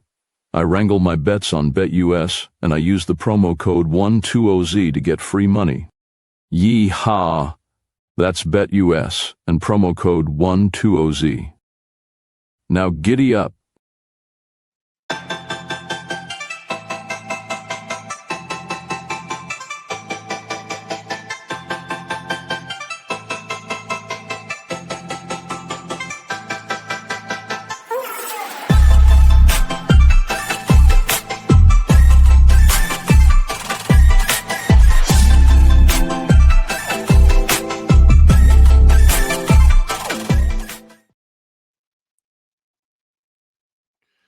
I've done it more than I like to admit on this show, but welcome back to Daily Dive. I'm your host, Michael Karvelis. It is Wednesday, December 31st, 2025. You are watching Daily Dive, the only live Monday through Friday lacrosse talk show on the planet. Now, here is the thing right now. We just talked about Max Adler joining Vancouver after they have had a 24% at the dot success rate so far. Not good enough for Molosky. Also, is Adler going to make an NLL comeback? Is Stathakis more hurt than we thought? So many questions, but a good story overall. Now we're going to talk about Jack Hanna and who won that trade. And stay tuned, of course, for my NLL power rankings. So as we know, I did report that the Colorado Mammoth were acquiring Jack Hanna. More on that in another show later on today. That being said, we have to talk about now who won the trade. And guys, I'll admit it. Obviously, the answer here is, well, in 5 years we'll find out. Boo! Blah! That would be so boring. If that was the case, there'd be no need for a daily show, which means I could not do my part in growing the NLL. But thankfully I'm here. There should be more daily shows. There's not. So we're the only ones we're going to talk about here. Who won the Jack Hanna trade? Now, currently, I have a poll on Twitter /X at daily.lax if you want to check that out right now. Which team won the Jack Hanna trade? Obviously, I'll throw it on the screen here with this. The Mammoth got Jack Hanna. I spelled it Jack Hanna. Unbelievable. Desert Dogs got a 2026 first-round composite compensant. I hate that. Comp pick. 2027 first-rounder, so that's 2 first-rounders, and a 2028 second-rounder. Now, currently, of the 39 votes, 56% of people believe Vegas won the trade. Now, I will say this. I got to give you guys credit. I was expecting people, because a lot of sports fans, if you throw up a trade like this for a top 25 player, I mean, just do the equivalent of this trade. It's like, oh, the team that got the player won the trade. I don't know, though. And it's funny that 56% of you believe Vegas won the trade, because my number is, I would go 60% Las Vegas. It's funny how that works. It looks like NLL fans are pretty smart. Now, obviously, the winner of this trade between the Mammoth and the Dudley Dogs was neither, and it was Denver fans, because he lives in Denver, doing great community work in Denver, and of course, he gets to play at Ball Arena. But again, that's not very entertaining stuff here. So, and I pride myself on being correct. So let's talk about it here. Shout out to the Rocky Mountain Raptors, and shout out to the Mammoth fans who average 11,000 plus despite a recent fall off in attendance over the past few years. But my question is, because I've said it before that Jack Hanna has a very high ceiling. But then I thought about, what does that actually mean? And I want to compare him to Jeff Teat, and I know some people might not like this. But folks, we're going to do it anyways, because I think it matters in this conversation. So Jack Hanna was a young player with a bunch of potential, very talented player on a bad team. And Jack Hanna, in his career, let's look back at it real quick. I don't know why I did not pull this up before, but Jack Hanna with Las Vegas in 2023, 64 points. 2024, 76 points. 2025, 82 points. Now, I want to compare him to Jeff Teat. And you're like, well, Michael, that seems very odd. It seems unfair. I don't think so. Jeff Teat, year one with the Riptide, in just 16 games. Maybe in the amount the season was played. Who cares? 108 points. Year two, 136, 131, 111. And you're like, Michael, he's not Jeff Teat. Exactly. Because Jeff Teat on a bad team was doing that. Folks, Jack Hanna has never had a great roster around himself. He has not had a bunch of offensive guys stealing the power or the thunder. So, and this is no shot at Jack Hanna. I've told you guys before, I've said nothing but positive things about Jack Hanna, that he's a really great player. But again, his ceiling, now that I think about it, might be, and this is good, a few 110-point seasons. I don't know if in the best case scenario, Jack Hanna goes above that. When I say 110, I mean that is the ceiling for a few years. I don't think we'll see 130 and 140. I don't. He is a very awesome popcorn player, I call it, where he puts butts in seats. He makes ridiculous plays that no one else can make.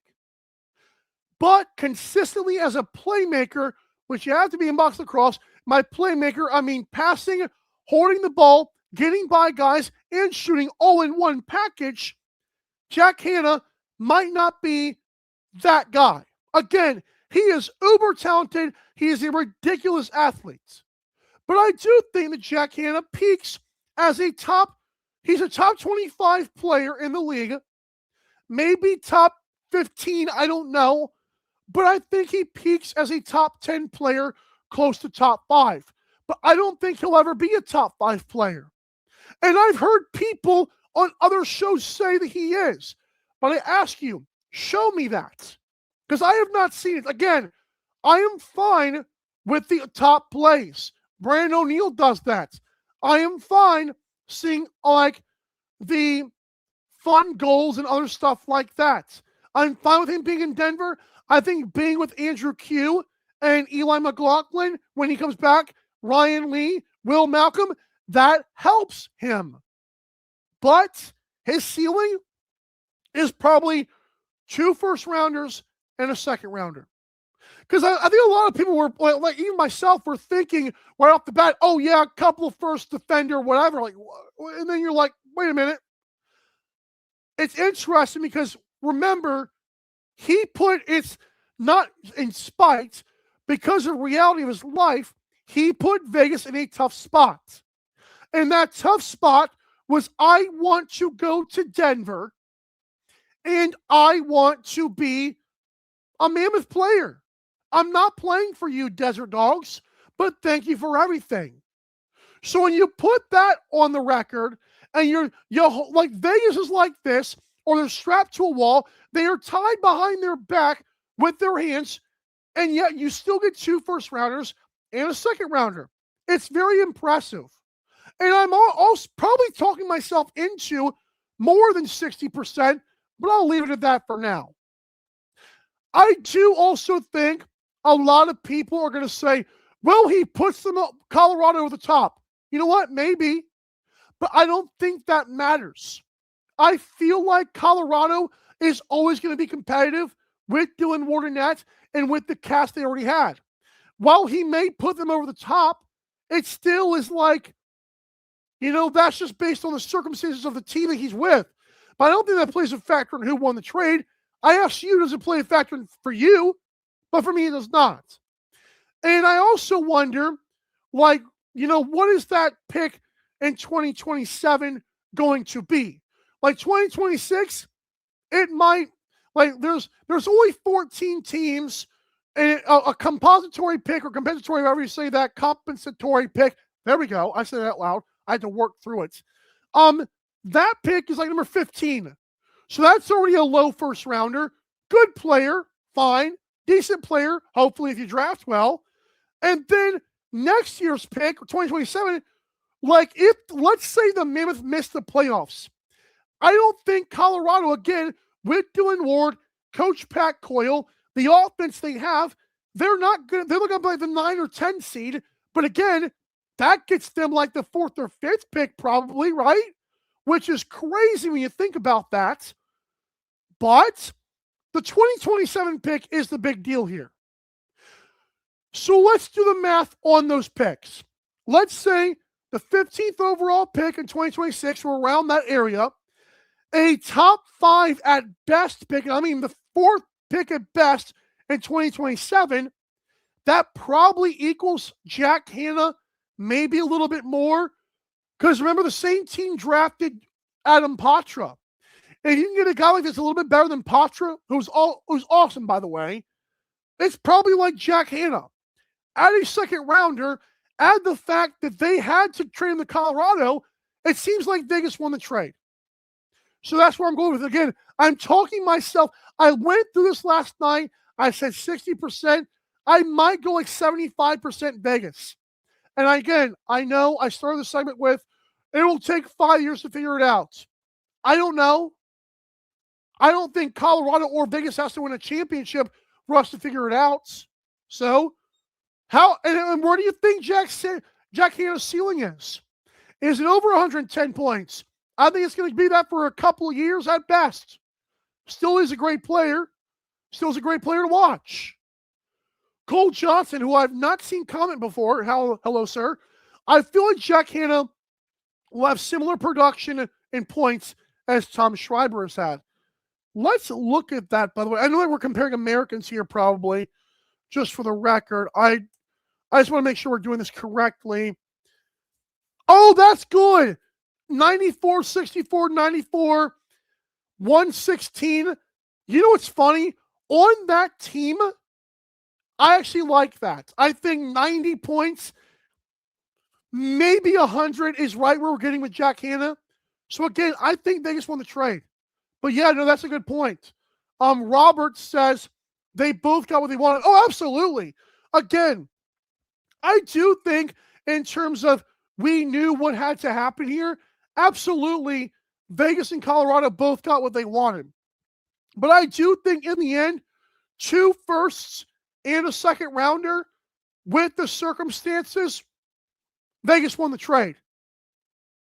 So now I'm talking to myself, is it more even? I don't know. But again, thanks for the commenters. I think that helped the conversation out a little bit more. I like hearing other opinions. Again, 56% of people that voted say it's Las Vegas. But I know I have a few media people that are also voting on that. So like, I want more fans to vote on this, and I want to see in 20 hours what it looks like. We may revisit this briefly tomorrow.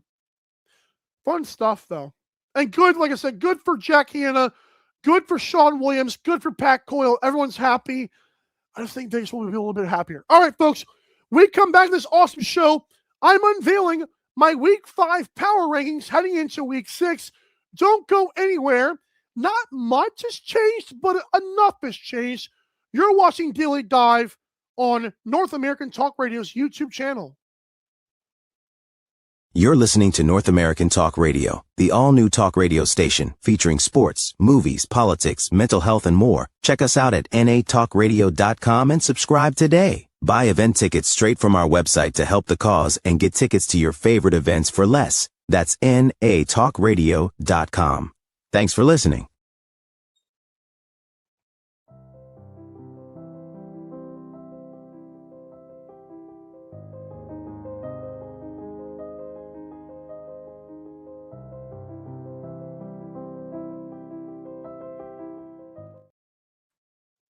BetUS and North American Talk Radio have partnered to bring you the preferred betting platform in the United States, and you will get a deposit bonus of up to 150% if you use promo code 120Z. Take it from me, I'm a cowboy and a gambler.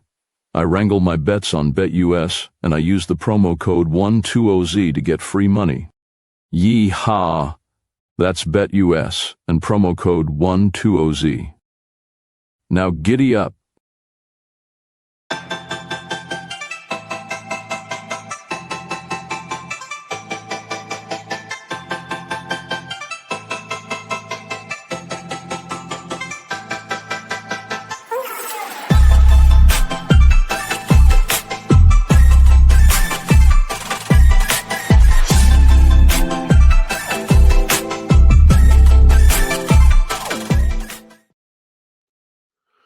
Welcome back to Daily Dive. I am your host, Michael Karvelis. It is Wednesday, December 31st, 2025. Hey, last day of 2025. Happy days, my friends. On today's show so far, we have talked about Max Adler joining Vancouver after they have started with a 24% success rate at the faceoff dot. Malofsky said faceoffs matter, and good for Adler joining or rejoining the NLL. I think it's hurt. How hurt is he? We'll have to see. Who won the Jack Hanna trade? I kind of talked myself into 75% Las Vegas after originally saying 60%. Our Twitter poll is at 56% Las Vegas. And again, shout out to the NL fans who appear pretty smart. It's not just, the team that got the star player. So good for y'all for context.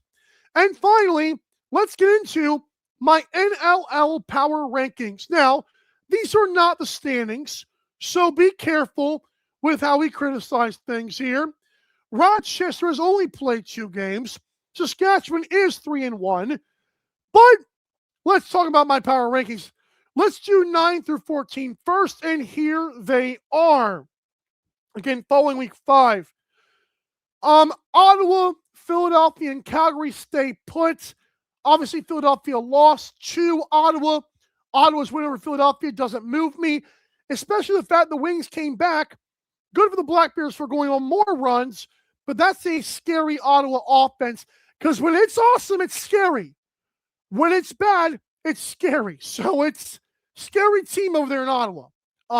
Seals fall to number 11, despite not playing, but they'll have a chance this week to redeem themselves. Number 10, Vegas after a win over Toronto. I think that the travel issues affected things. Nick Rose not starting was very odd. I don't know how much the team knew about that before we got it 35 minutes before the game starts. But Vegas moves up, and I still have to see just a tiny bit more. But once they pile wins, we'll see what they do in my standings or my rankings. Power rating, blah. Number 9, Colorado Mammoth drops to number 9. I know 3 goals against Georgia is probably not the best look, but I will say this caveat, and it's no excuse, as Pat Gregoire said on Monday's show, this is the National Lacrosse League. 3 goals is 3 goals is 3 goals, but no Andrew Q, still no Eli McLaughlin. Jack Hanna's joining the team. I want to see a full strength or close to full strength Colorado Mammoth team. We have not gotten that, and we'll have to see what happens with this team. Now let's go to my 1 through 8, and here they are. Before we do that, though, this show is presented by, or this segment is presented by, the mug, specifically the Box Lacrosse Time mug and the merchandise line at our store. Head to dailydivelacks.creator-spring.com or click our pinned tweets or our Instagram bio links on Daily Dive LAX. But again, Box Lacrosse Time mug and a Box Lacrosse Time shirt. We thank you. Here is 1 through 8, and there it is. Buffalo stays number 1. You beat Calgary in Calgary. You flex your muscles late. Good for you. Vancouver didn't play. Good for y'all. Rochester didn't play. Good for y'all. Saskatchewan got a win over Halifax. They stay over Halifax, but they're still a little bit inconsistent. Part of me, I should have put Rochester below Saskatchewan. I'll live with it now. But if Rochester wins this weekend, I feel better about this. But I have a take on Rochester probably on tomorrow's show. Thunderbirds stay at 5 despite a loss. Georgia does move up 1 spot, beating up an interesting Colorado team. Defense has been good for Georgia. They're now 2-2. Toronto does fall to number 7 with the weird loss to Las Vegas. Oshawa actually jumps up to number 8. I still think Oshawa's defense is awesome. Like, I know last year the team started like 1-5, and we're like, oh, when are they going to figure it out? They never did. Their defense was not this good. So when they play Ottawa this weekend in Oshawa, we'll see what happens. So again, there's 1 through 8. There's 9 through 14. That's the show. Couple comments here. The Mimico Trike says, one thing that isn't talked about but is very evident, a change in coaching is needed. Rusty Kruger was a scapegoat, not taking anything away from Sawyer, as he is a good coach. He's referring to the Toronto Rock there. Interesting stuff there. His message has obviously gotten old. I agree with that. I think Toronto Rock, I think it's funny because other people have brought this up. I have too. Coaches in the NLL have a very long leash. I know the fact they're former players, lacrosse people are all buddies. It's just the way the life is. I'm not criticizing it. It does look weird, especially as new fans get onto the sport. It's like, man, do they ever fire these coaches? See Micah Kersey, see, Ed Cuomo with Georgia. Not saying those guys are not good coaches. See Matt Sawyer with Toronto. Not saying those guys are not good coaches, but it is very odd how long of a leash they have. I wonder if there's also not a lot of coaching candidates. Like Dan Ladouceur, love the guy, lasted forever in Long Island and Ottawa. But good for Dan McCray, by the way. Cole chimes back in. Do they change? No, I don't know about the NHL. I think NHL fires people more frequently. Again, the more money and fans involved. It's people always say that the fans do not matter. When you realize the NLL has the, I don't want to say least, but lower amount of fans compared to the other sports, you realize there's not as much public pressure. And I think that matters. I think it's more of like, if you fill the barn, it feels like you're doing pretty good regardless. So it's very interesting. I'll put it this way. And again, I'm not trying to make this an anti-Toronto Rock segment. It's odd to me seeing the fact that the Toronto Rock had a healthy, great roster for years. Like in 2022, I believe, when I started doing the show, like they had a great roster and they kept falling short and getting their butt kicked and choking against the Bandits. And I don't care how good the Bandits roster was, Toronto was right there with them. And they kept choking. I don't know what has to change. I don't know if it's the goalie. I don't know if it's the coach, but something has to give. A bunch. a bunch of coaches or GMs. It's funny because I don't know how long it's been a thing, but I remember like a few years ago, it seemed like not as much. Like the fact that Glenn Clark and Sean Williams are still GMs despite their team's downfalls is very odd. The fact that the Wings, what was it, Paul Day, I believe, he goes from the Wings sucking to stepping into the GM role. It's bizarre to me, even though I've liked the moves that Paul Day has made. I'm just saying, it feels like people get rewarded. And again, the long leashes is a culmination of so many things, but interesting stuff in the lease. That's the show. We'll see you.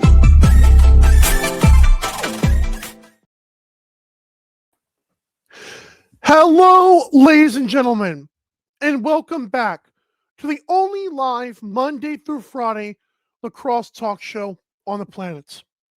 I am your host, Michael Karvelis, and this is Daily Dive. It is Thursday, January the 1st, 2026, and this show begins now. On today's awesome show, I'm going to start off with a Rochester Nighthawks hot take. They're playing Colorado this weekend, but this is not about that. This is about the bigger picture. So stay tuned for that. We'll bring in Tim Dillon, a.k.a. Senor Siete Siete, as he talks to us about face-offs. We'll talk about last week's predictions. This week's predictions for Tim Dillon, his 3 NLL headlines, and did he get his Tonka yet? I gotta know. And finally, we'll be creating the narrative for week number 6. What are NLL fans talking about with these games? And now it's time to get into a smoldering Rochester Nighthawks take for myself. So Rochester, we know, is playing in Colorado this weekend, and so far Rochester has been the talk of the town. The first game for Rochester, they took out San Diego. Not only did they themselves score 15 goals in San Diego, Rylan Hartley made 58 saves, I would say 40 of which were absolutely a masterclass. It was unbelievable what Rylan Hartley did. You're like, oh, Seals offense, wow, is it a problem with them? Or is Rochester's defense that improved? Because that was a story coming in to this regular season. Now, next up, they played versus the Philadelphia Wings, and that was 2 weeks ago. And they took out Philadelphia 15-11, even though that was not indicative of the final score in that game because it was a blowout. And in the end of that game, Rochester made more headlines by not just being 2-0, but by having a goalie fight featuring their own goalie, Rylan Hartley, who had the 58-save performance, who was also again against Philadelphia, against Nick Damoud. So they've been the talk of the town, and they are the only unbeaten team left. But they've only played 2 games. And while I do think, full disclosure, I haven't even made my picks or best bets yet for this weekend. That comes tomorrow's show. I'm going to say it, folks. I'm picking Rochester again. But here is my issue. Are they really that good? It has been the fact that we are in week 6 and Rochester is the only unbeaten team at 2-0 speaks to the scheduling conflicts the NLL faces. It also speaks to the fact how fun this league is. It's also why, side note, I kind of want it to stay week to week. I don't care how many games we have. I want to say 1, maybe 2 games a week, and it's mainly on weekends. I love this. But my take is this. Rochester has 5 very important games this weekend. And I mean amazing games. They have a home-and-home with Buffalo Bandits once again. They have a home-and-home with the Vancouver Warriors. And they play host to the Saskatchewan Rush. What do those 3 teams have in common? And I could have thrown in the Halifax Thunderbirds. But those 3 teams have in common this. Buffalo, defending champs. They always take Rochester's pants off, regular or postseason. Vancouver, they are the preseason champs for everyone's predictions, including my own. They can take Rochester's pants off, including last year's playoffs. I believe it was 2-0 sweep. And then Saskatchewan, they made the finals last year. And the Rush are a great defensive team. So when you look at those 5 games, 3 of which are at home for Rochester, I have something I want people to hear because I think it matters for this team.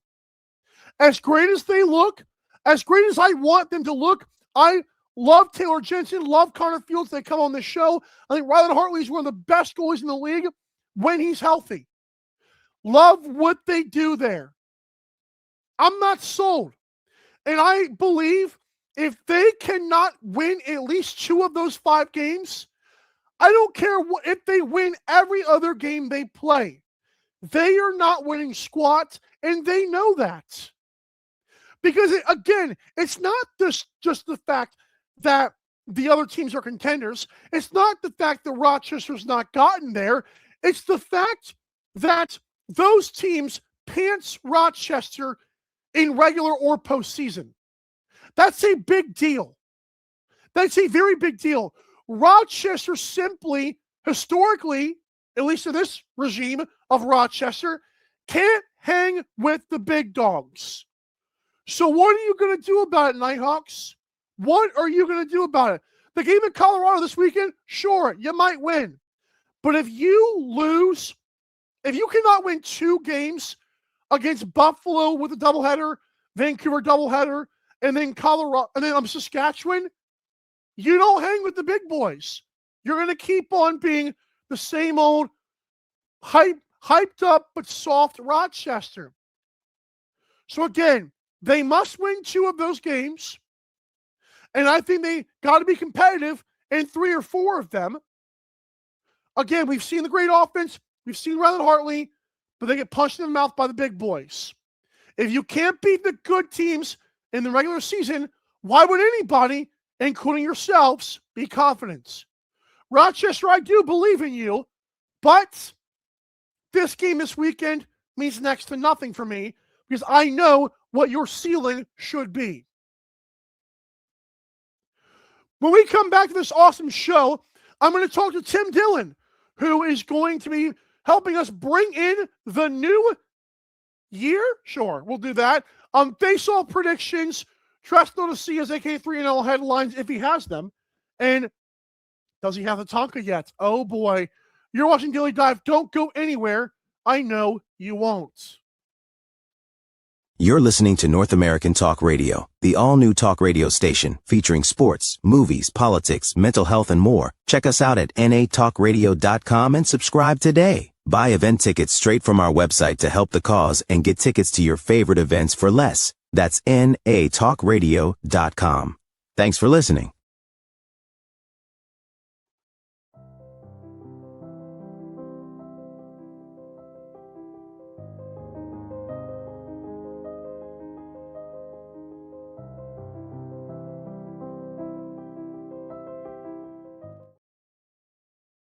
BetUS and North American Talk Radio have partnered to bring you the preferred betting platform in the United States, and you will get a deposit bonus of up to 150% if you use promo code 120Z. Take it from me, I'm a cowboy and a gambler. I wrangle my bets on BetUS, and I use the promo code 120Z to get free money. Yee-haw! That's BetUS and promo code 120Z. Now giddy up.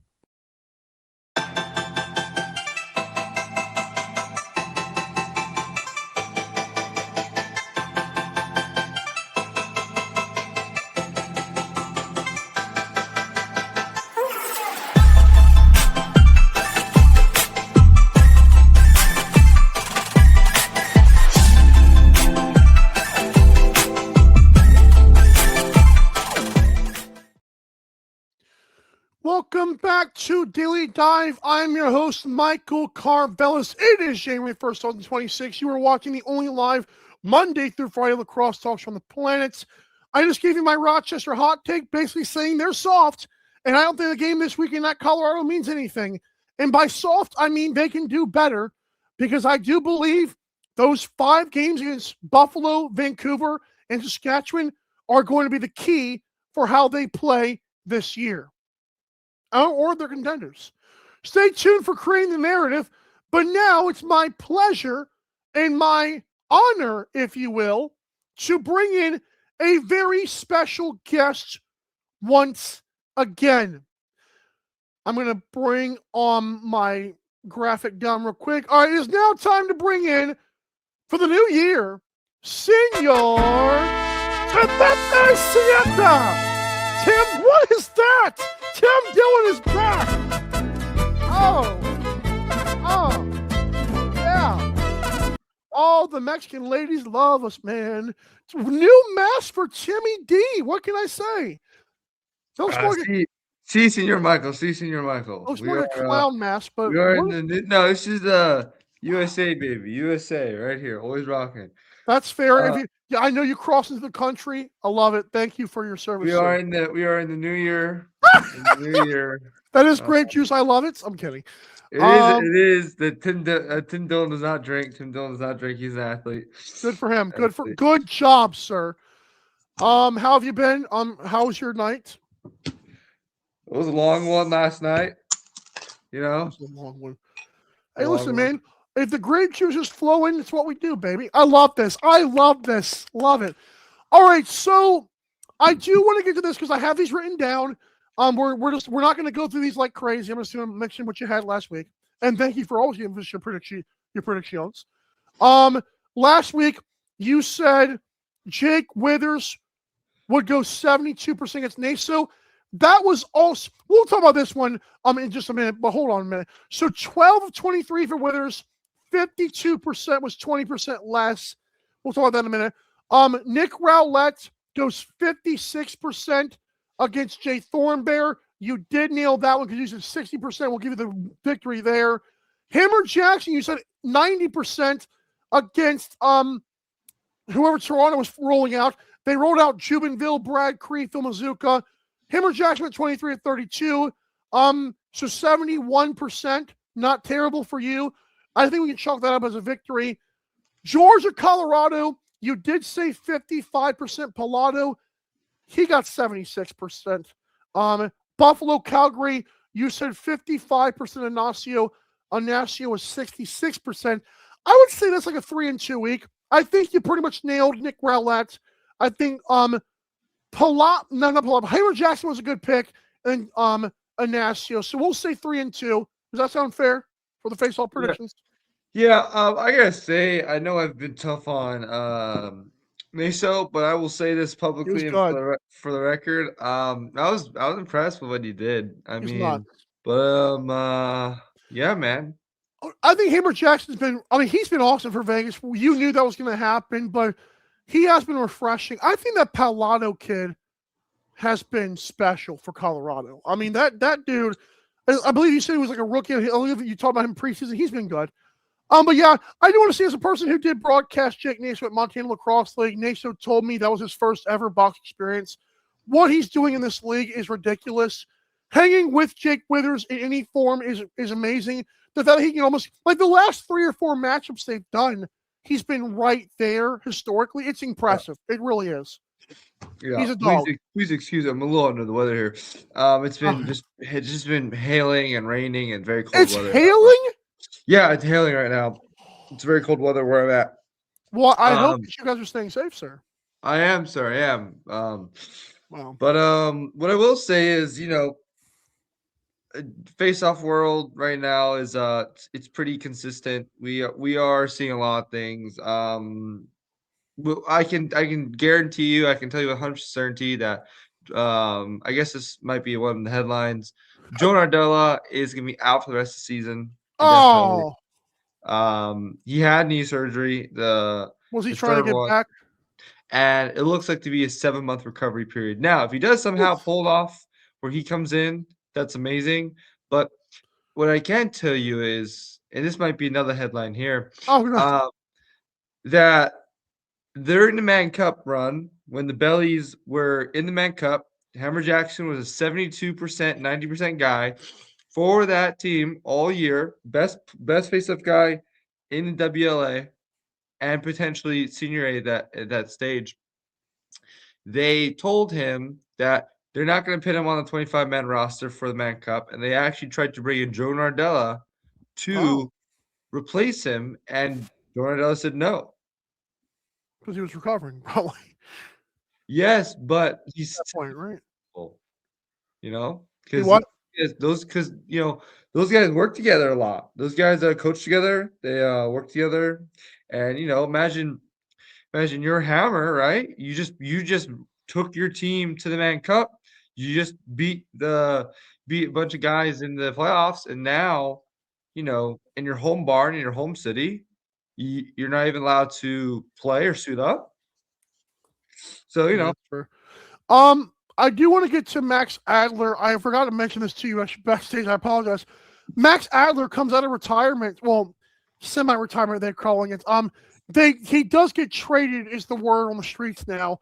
That he does that. Well, I think that they posted it now. But Vancouver traded for a 6th-rounder for Max Adler, who was a one-time champion with the Bandits. Has been people are hyping this up because he was in Buffalo. He's like a 50% guy at best.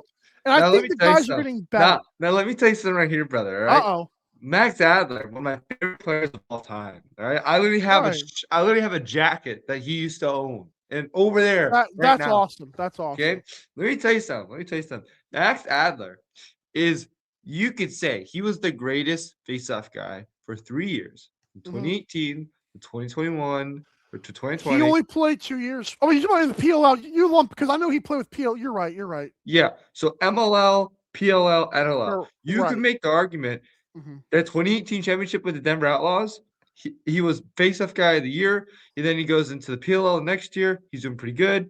And then he phases out slowly. Then he goes full-time box. And he wins championship, right? What I can tell you is this. Max Adler, the only reason he's even in this position is because he works for ESPN. And ESPN is giving him a job in California. Which is awesome, by the way. Yes, it is awesome. Great for you, Max. Like, get that money, dog. Heck yeah. It beats Bristol, Connecticut. Yes. But and then now they're picking him up for a couple months in Vancouver. It's good content for ESPN. Good all around for everybody. True. But that's really like the major reason too. Correct. And dude, I love the guy. I played at Bentley, good D2 school. And really just believed in himself and got the job done, and all-time pro, champ in every league. Right. Undersized, underrated guy. Have you seen? I know you've heard the stat before, but Hutton Jackson did remind people he has played in a pro lacrosse championship since 2017 to 2023. So every year he's been in he actually won titles with the Denver Outlaws. They were the Outlaws then. Yeah. Or whatever they were called then. The 2021 Chaos and 2023 Bandits. He's played every year. He's been in a pro. He's played in the Pro Lacrosse Championship. That's an awesome stat.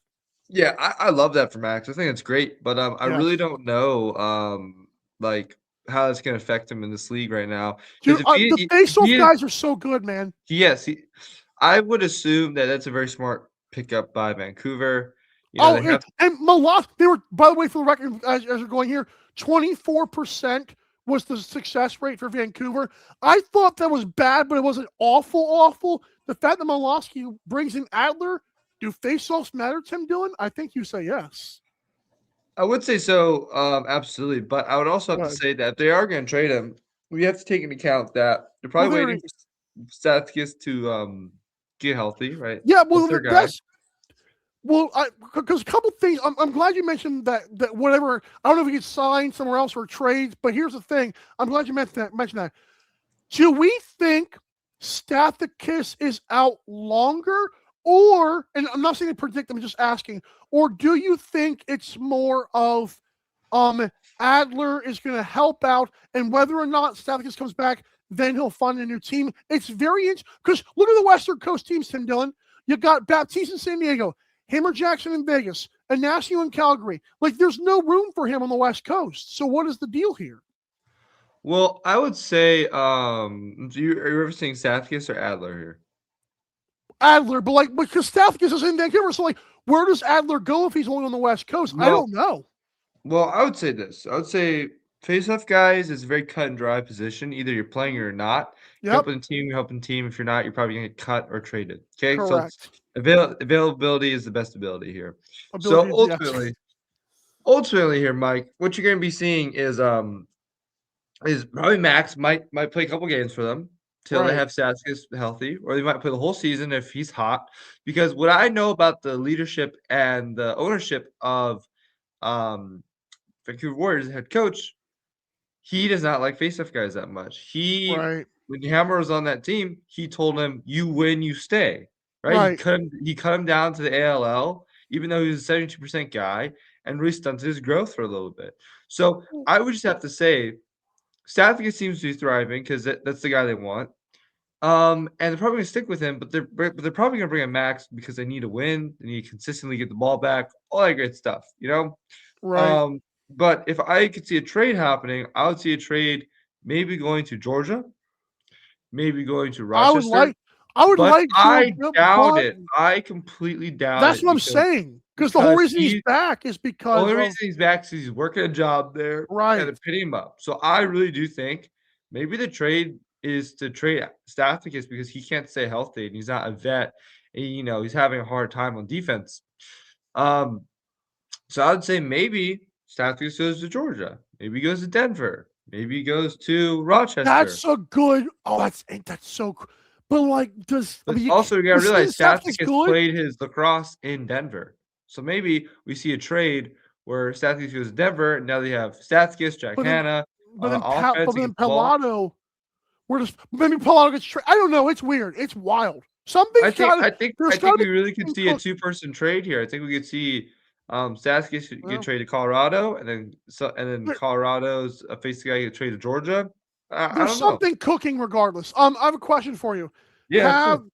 I know it's the holidays have passed. I swear to God they've been.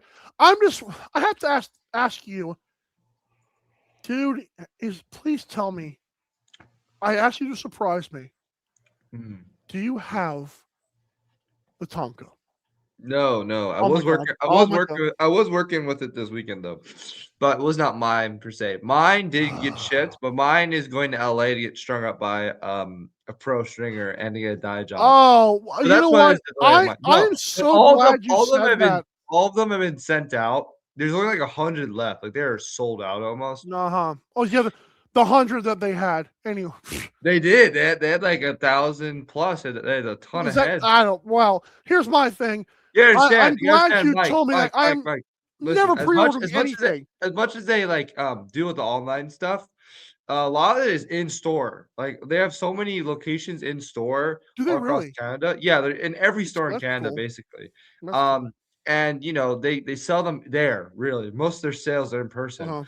And then they do a lot of online sales. But you understand, with the states and tariffs, it's a little harder. But no, mine got shipped on the 25th, and they're in LA right now. So yours is technically in your hands. You're just waiting for. So who's stringing it? Can you say that, or you just don't? You don't care? Nick Coyne. He's gonna be stringing up mine. Equipment manager for Team USA. So it would be with you if someone else didn't string it for you right now. Yeah, okay. They would be with me. Yeah, but will he have it done by next Wednesday or Thursday when you come back on?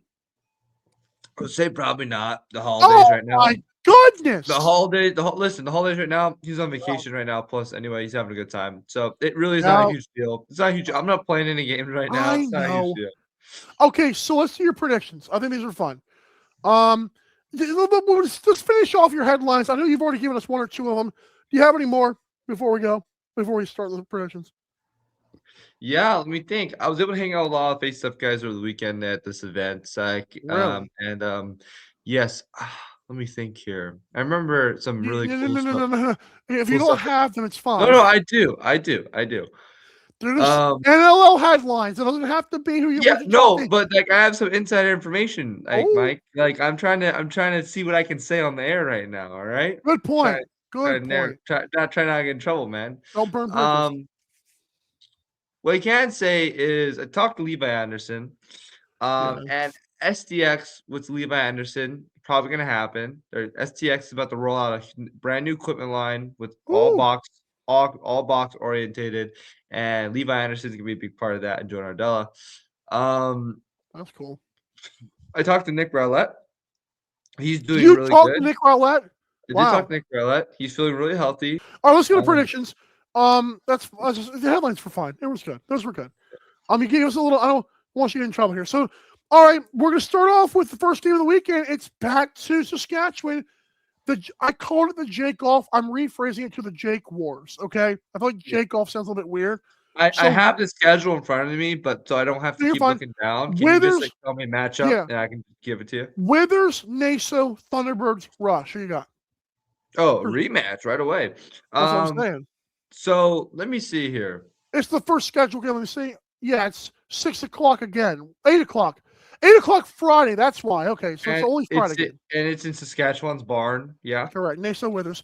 Okay, so give me Withers winning again, right? But let's say it's a revenge game for Withers. I'm looking at a 70% game here. I think 70? Yes, because here's the thing. As a face-off guy, if you play against a really good guy, you catch him. Like you catch him one time on his tendencies, on his toes. You got to be like, oh, I got the win there. Next game, he's gonna come out harder, faster, stronger than he even knows because his adrenaline's gonna be going, right? So I would say 70% Withers. And now Naso. Now let me say this: if Naso beats Withers here, I will hop on the Naso train. I will be like, this guy's legit.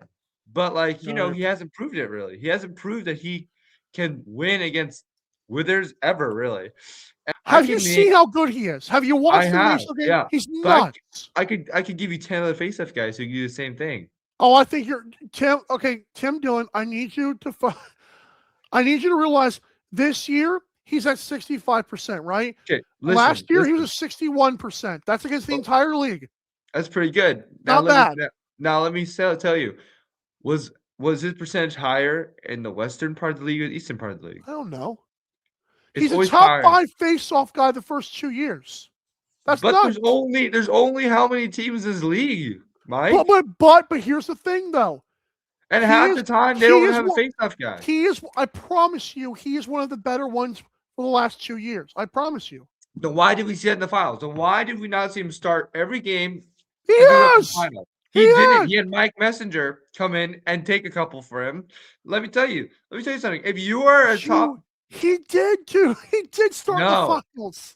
I know, but if he can't go every rep every single time, you can't. Like, listen. This is the audio I hear on Instagram. Is like stop calling him a Hall of Famer. Listen, let me tell you something. He's not an all-time great yet. All right, I think he will be. Well, let me tell you something right now. He's only 23. He better not be. Let me tell you something right now. If you, as a face-off guy in a NLL Cup, can't take every rep. 2, he hurt too. Yeah, he was hurt. But here's the thing. It's the championship. You have 3 games to win a championship. If you're hurt, you got to sort of be like, hey, I just got to do what I got to do here. Okay? And look at every other person on that team. They're ripping smelling salts. They're taking whatever they need to take. They're taking their Tylenol, their Adderall. I don't care what they're taking. They're going to go win their chip because they need to. He took 26 face-offs, 24 face-offs, and 25 face-offs. I don't think Messenger took but 5 total. That's what I'm saying. But how many goals did they lose by? They lost in game 3. It was a 3-game series. Okay, but how many goals did they lose by? They were tied at the halftime. In the final game, they lost 15-6. But Naso in that game went 16 of 25. He beat Farrell handedly. I'll give that to him. 16-9. Here's the thing. He rotates a lot, which people love because it's unorthodox for his position, but he's good with this height and weight. Rotates? Like he stays low and he rotates a lot compared to other guys. Wow, interesting. Yeah. But ultimately, like I can't buy in on him yet because I've seen face-off guys and it's hard for me to buy in on Naso because here's the thing. He's All-American in college, yes. He was the best face-off guy ever at Duke. Yes. No, I wouldn't say that. He broke the record for Duke. Dude, I'm pretty sure his name was Brendan Fowler or something. Brendan. Well, he's better than Fowler, though. Dude, look up 2014 Duke faceoff guy. His long hair. I'm pretty sure his name is Brendan. This guy played in the MLL with the Charlotte Hounds. This guy was insane. Yeah. Also, he was playing against prime, like knee down faceoff guys. Can you imagine what is knee down? Like, I love this terminology. Okay, so Naso came from the era of knee down to stand up in college. So he was a stand up faceoff guy. So his hands were like this. He had no knees on the ground. He's on both feet. You're saying, okay. Okay. So both his feet were on the ground, like this, and none of his knees could touch the ground. Okay. Is that it's because of a rule or his NCAA rules change? Okay. Oh, it's dumb. I know because they wanted the game to be faster and everything. I wonder why. And how you see it now, like Withers on the knee with a motorcycle grip, punching the ball. That's how it was. Now that's how it was in college for a very, very, very long time. And you saw the best face-off guys do that. You had Jordan Ardellos, you had your Baptiste, you had your Farrell's that type of style too. You had those Duke face-off guys in the 2010s. Like those guys were insane. And you got to take a look at everything in the big picture. But I'll just say this to wrap up what I'm saying against Naso is I like what he's doing. I respect what he's doing, but he's only 2 years in the league. You can't say that about any. He is new to box. He is new to box. He's new to box. So I can't say with 100% certainty if I had to take my pick of all the face-off guys in the league, he wouldn't be my pick to win a championship on my team. Because I just don't feel like I could trust him in those But he's a top 3 or 4 pick, though. I feel like. I mean, you got Ignacio. You would probably take him or Jackson. Actually, I have a challenge. Not a challenge. I want to make a competition with you here. All right. Yeah. I want to. Let's make I know we're gonna do this in a couple weeks when they play. Saskatchewan at Vegas. Okay. Hammer Jackson, Naso. How much? I'm sure you're going to take Hammer Jackson. Are you? Yeah, of course. He's my guy. What is your just for the early predictions here? What do you think it's going to be percentage-wise for Hammer Jackson winning? Close or what? I'm always going to say the guy is going to play better every game. I'll say 55-60% game. It's going to be a tough matchup. They're stylistically very different, but same size roughly.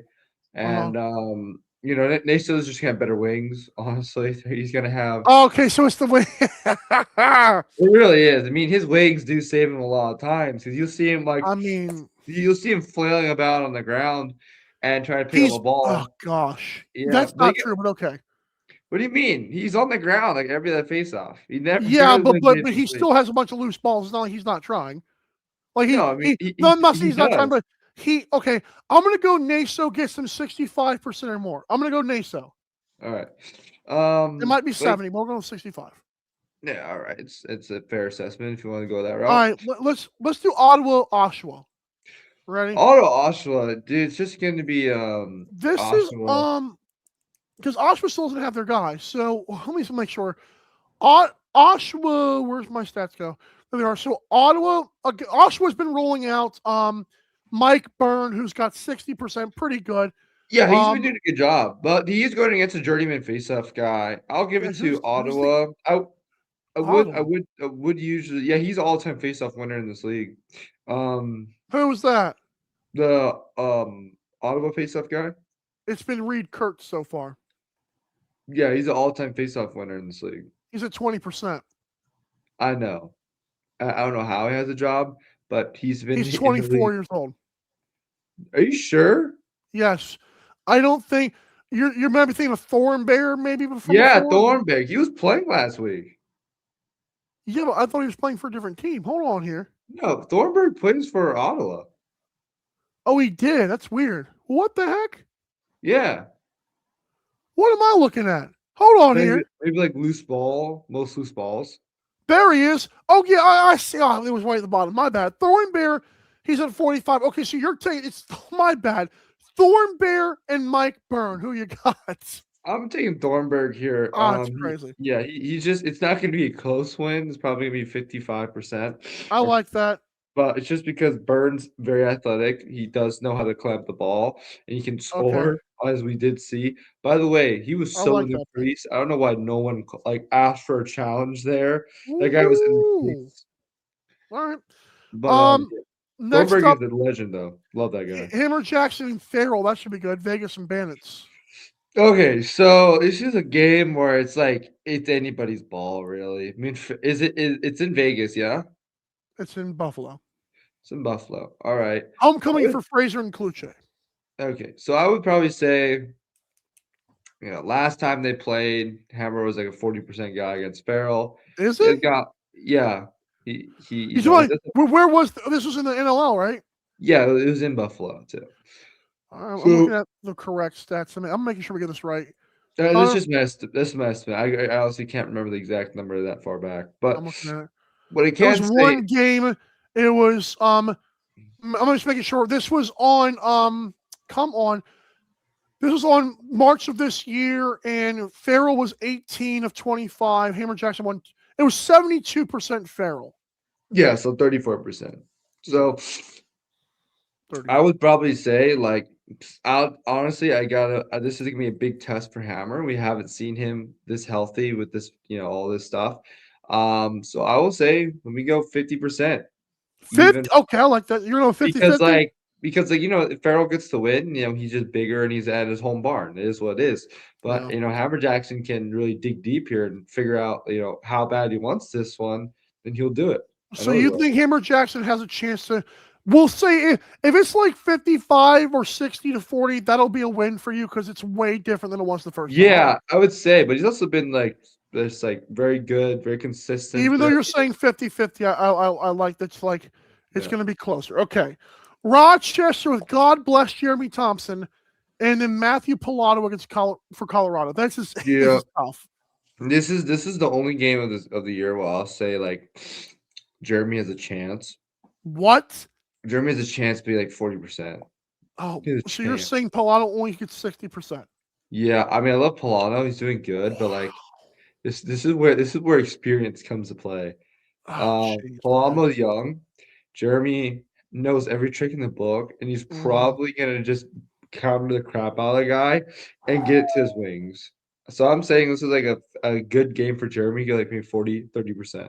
I will say Pilato against Rowlett was 8 of 19. That was the only face-off guy Pilato's played so far. I was gonna say Rowlett's a dog right now. For Jeremy, he's 10 of 57, but he's also played Baptiste. And then also against Rowlett, Jeremy was 8 of 31. So it looks like 60-40. That's a good pick by you. All right, Anasio for Calgary, Baptiste for Seals. This is a crazy matchup. This is nuts. Give me Anasio. Give me Anasio. Here's the thing. Let me hold on. Let me say. I agree with you, by the way. I do agree with me too, but what I do have to say is if Anasio mentally doesn't like crap the bed, as one would say, he should be fine. If he just isn't in his head. Whoa! So what is your percentage prediction? Because I have a wild stat for you. Here's the thing. I know Anasio hasn't had the best track record against Baptiste, but in the World Games, I did see him play very well against him. So let me see. Just give it 50-50 right here. It could go any way, but if Baptiste can see that Anasio mentally isn't there, it's going to be a blowout. So it's interesting. Baptiste went 19 of 30 against him last time. 19-11 it's kind of like 66%. If it's closer, I think that's another win for you. Like you said, 50-50 kind of area. So 50-50. Well, it could also just be an absolute blowout by Baptiste. So again, Jake Withers 70% against Naso, which I think you're drunk.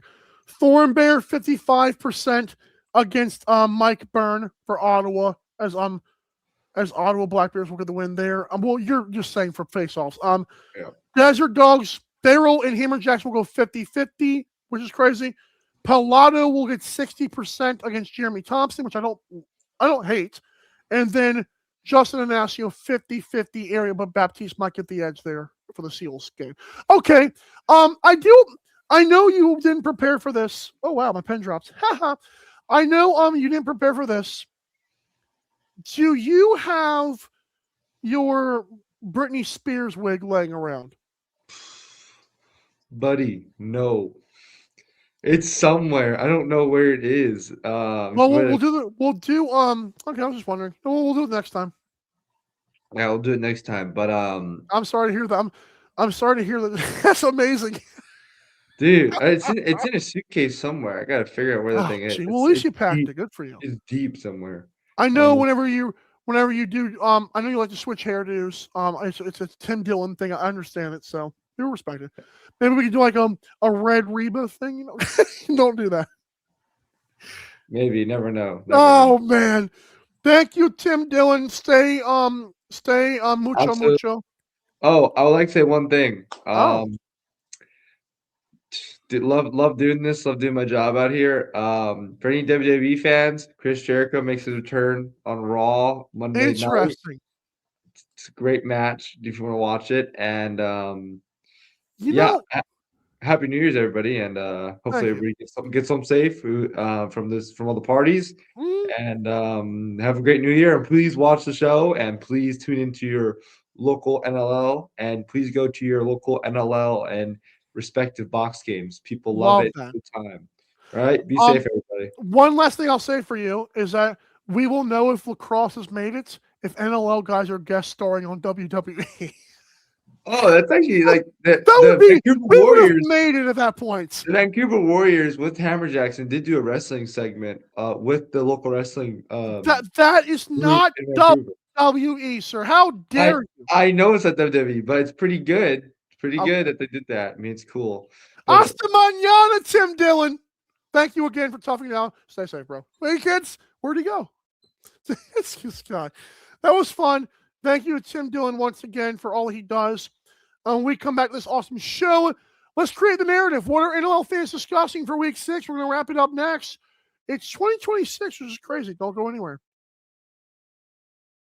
You're listening to North American Talk Radio, the all-new talk radio station featuring sports, movies, politics, mental health, and more. Check us out at natalkradio.com and subscribe today. Buy event tickets straight from our website to help the cause and get tickets to your favorite events for less. That's natalkradio.com. Thanks for listening.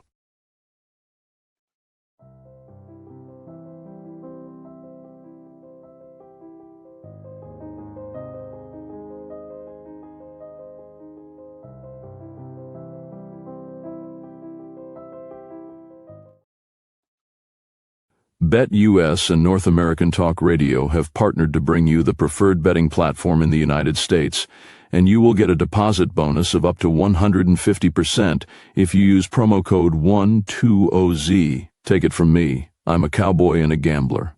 I wrangle my bets on BetUS, and I use the promo code 120Z to get free money. Yee-haw! That's BetUS and promo code 120Z. Now giddy up.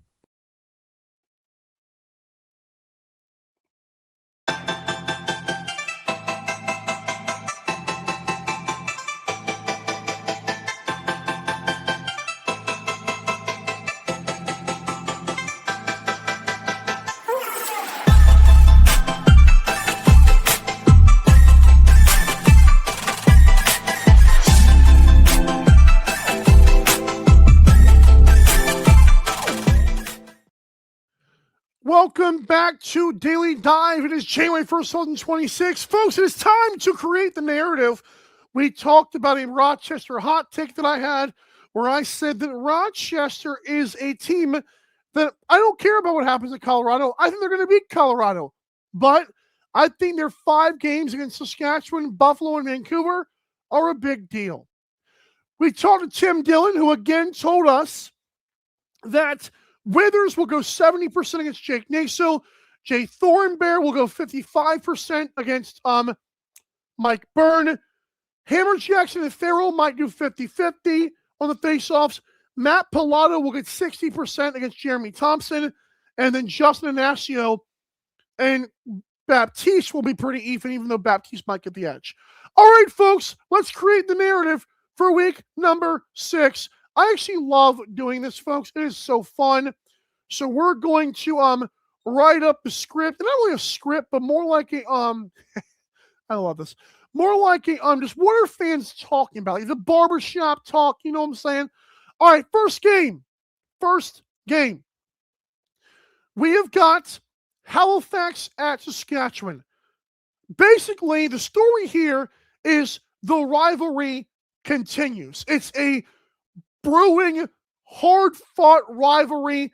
I want to predict a fight so badly because there's no way these teams just keep roughing it up. I think Halifax is going to have a mission in the first half to have a fight based on the way the last game ended. I think we're getting some fun stuff, some fireworks. The rivalry continues. And does Austin Shanks hate the Thunderbirds? The dude always scores clutch goals against them since he's been with the Rush. It's impressive stuff. What a first game on Friday. Ottawa Black Bears and Oshawa Firewolves. Look me dead in my eyes, Oshawa. This is a must-win for you. You are 1-3. You stink. Your offense is garbage. I've got you as my number 8 team because I believe Alex Simmons, the superstar. I believe Dyson Williams and Ty Kurtz and others can figure it out. So get to the middle. Get gritty. You're better than this. Don't fail again. If you fall to 1-4, you are not making the playoffs. I can promise you that now. You're not making the playoffs. There's no way the Oshawa Firewolves come in to this game where the Ottawa Black Bears are literally bringing a bus of fans to Oshawa in a really big rivalry game. Both teams posting about it on social media. Oshawa, you are the better team. You were expected to bounce back in the finals 2 years ago. You added Dyson Williams and now you fall flat on your face? Come on. It's a must-win for Oshawa. Las Vegas at Buffalo. Well, the big story here, it is Chase Fraser, a.k.a. Sicko, a.k.a. Circus, and Chris Kluche going back to Buffalo. Remember, they were there for the ring ceremony? Well, now it's time to be on the other side. This is the game where it officially ends. The ceremony's over. The wedding is done. We're divorced now. We moved on. Even though we're still friends, we're now ready to beat you. We are your enemy, Fraser and Kluche say. Also, it's the start of Tucker Out Lymphoma Cup 2. Very impressive stuff. Buffalo is the defending champs of that. We'll see if they can get a big win to start. It's in Bandit Land. Rochester at Colorado. This, of course, might be the biggest game of the week because Jack Hanna is playing for the first time this year and should be playing in Ball Arena, which is massive because Colorado's coming off a 3-goal game against Georgia. But if Jack Hanna plays, it'll be a big story. But my biggest narrative of this game, besides Jack Hanna, which will be a big story as well, I think that I want to see if Rochester's offense and Ryland Hartley can continue their hot start. I already told you guys, I think Nighthawks have championship aspirations. But I believe if they are that good, not only do they win 2 or 3 games in the 5 games they play Saskatchewan, Vancouver, and Buffalo, they also take care of business in Colorado. Darn Jack Hanna, darn Andrew Q if he plays, darn Eli McLaughlin when he comes back. This ain't about y'all, it's about us. Rochester should be the better team. I'm expecting big things from them. Big story is Jack Hanna, though. And finally, the last game is Calgary at San Diego. This is not a must-win for the Seals yet, but they've also only played 2 games. And the 2 games they played, they were up by 5 goals early against Ottawa, and that turned into a shootout. They then got blasted by Ryland Hartley and the Nighthawks, 15-7. How is San Diego going to respond? They've had a lot of time in the sunshine to think about this. It's time to strap down and make a statement. We know Seals should be the better team, but Calgary, I keep saying it, they've been pesky. They were close with the Rush. They were close with Buffalo until the wheels fell off. Calgary is not good. even if Calgary wins no games this year, they are going to be the loudest, terrible team of all time.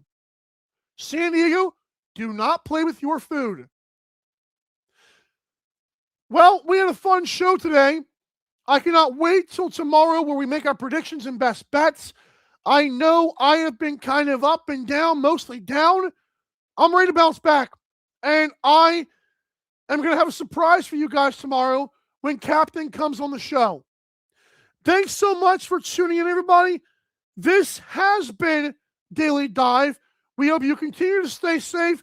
I know I'm going to have a fun day. I'm going to enjoy watching the college football playoff. I'm going to enjoy going to a friend's house as well. Going to be great. And I know also Stranger Things, if we're going to get into pop culture, is also crazy as well. But yeah.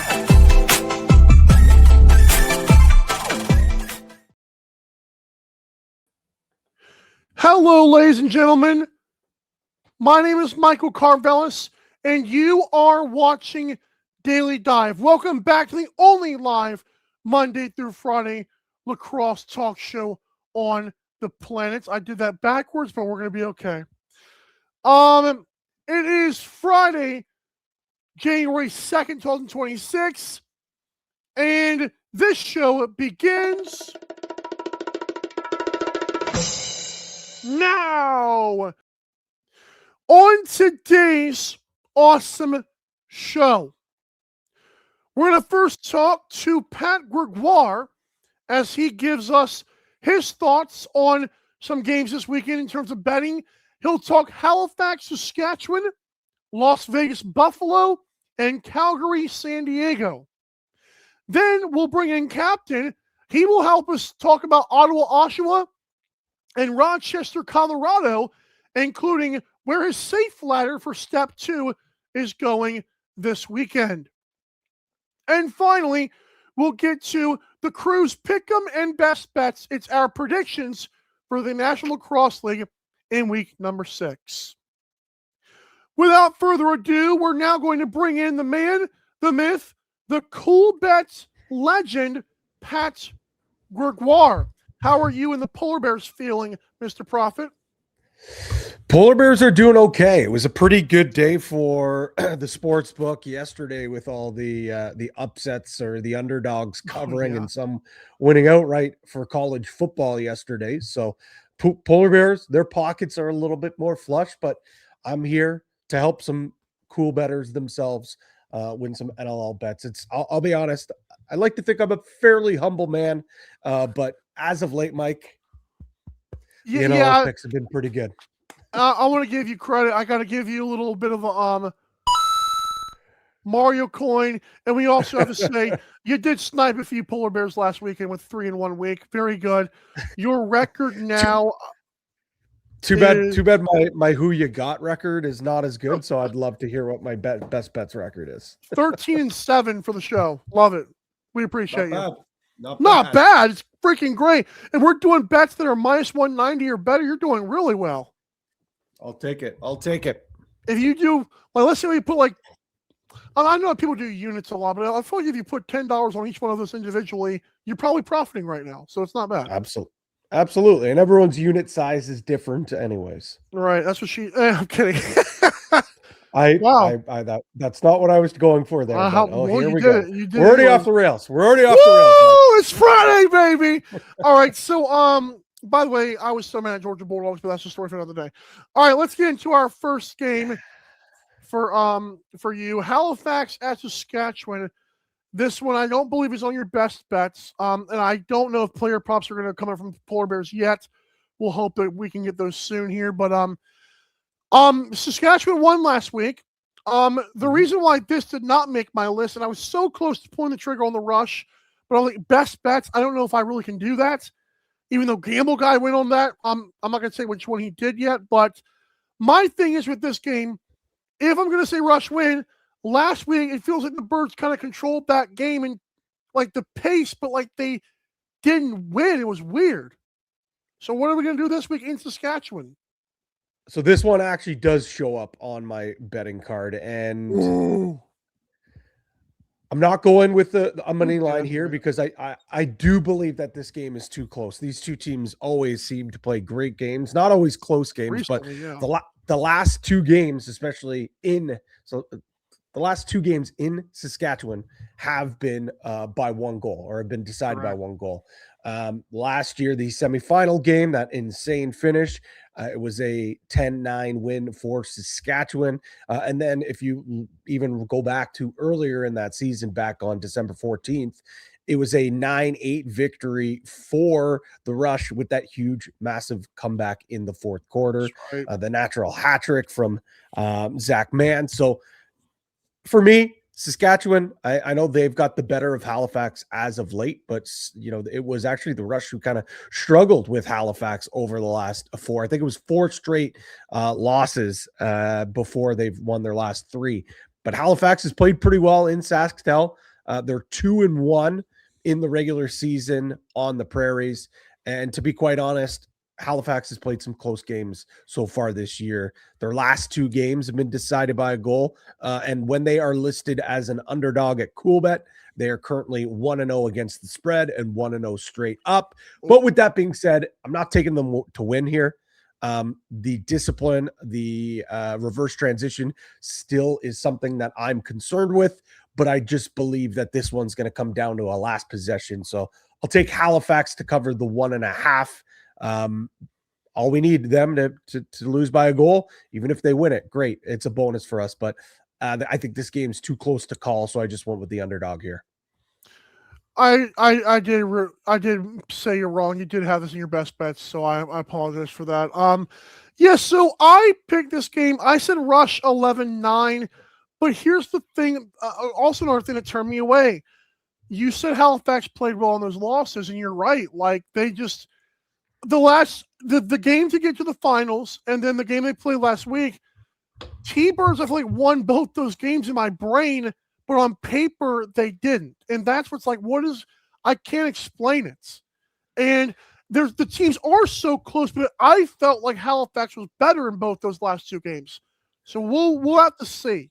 I think you could definitely argue in that playoff game. I thought Halifax was the more deserving of the teams, just bad penalties reared its ugly head again, and just one of the craziest plays in NL history ended up happening. Last game, though, honestly, Mike, I didn't think either team really played all that well. Defensively, I thought the defenses showed up. I thought the offense kind of left a little more to be desired. I really felt in that first half, Saskatchewan actually kind of controlled the pace. It was just Warren Hill who really kept them in check. So for me, I could see where you're going here, but I mean, hey, like I said, I'm obviously Halifax. There you go. You see it right there. Minus 133 to cover the 1.5. Correct. If someone says like, would you take Halifax to win, on the money line, get a better number? Sure. But for me, I think this game's too close.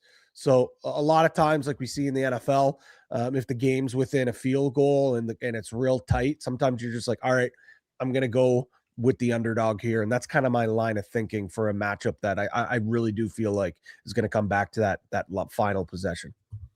Question for you, because as we move on to the next game, I know it's actually okay. I'm glad you did on this game, because this game is going to be Buffalo and Las Vegas. This is in Buffalo. Before we get to the storylines, on other books, this thing is like up to like minus 250, and I believe on DraftKings maybe. And I told Captain backstage, where I asked him, can we please get a 2.5? But I don't. Do these books understand? I know it's the U.S. books. You guys have done two a couple of times this year, but why don't the books seem to grasp the fact that not every lacrosse game is within one? Like Thunderbirds Rush, love that for a 1.5. This game should be 2.5 or at least a 2. And I don't see it anywhere. Can you please explain what's going on with at least the U.S. books, maybe?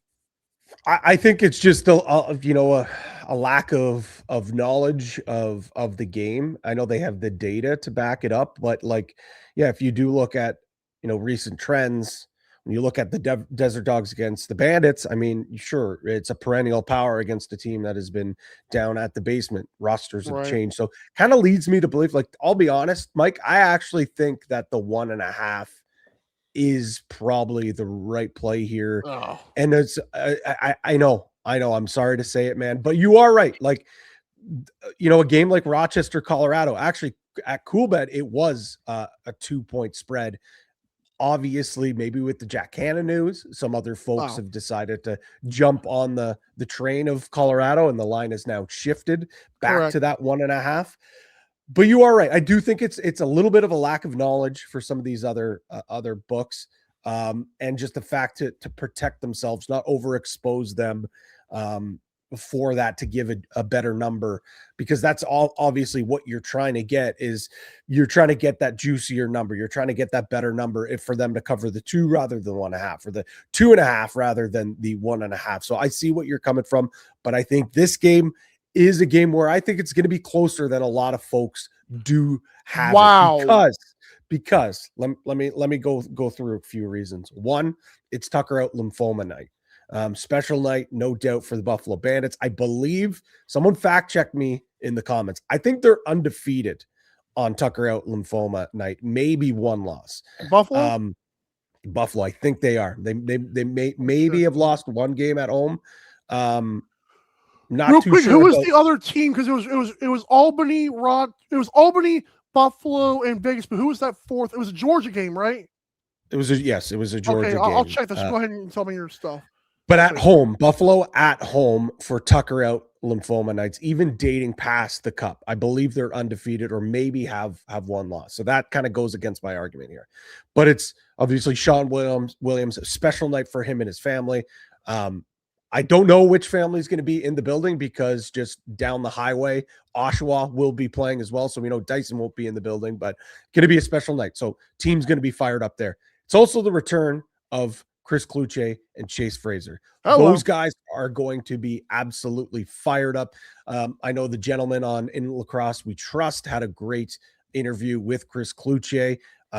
They posted it today, and Kluche said, I've had this date circled on my calendar since the ink touched paper.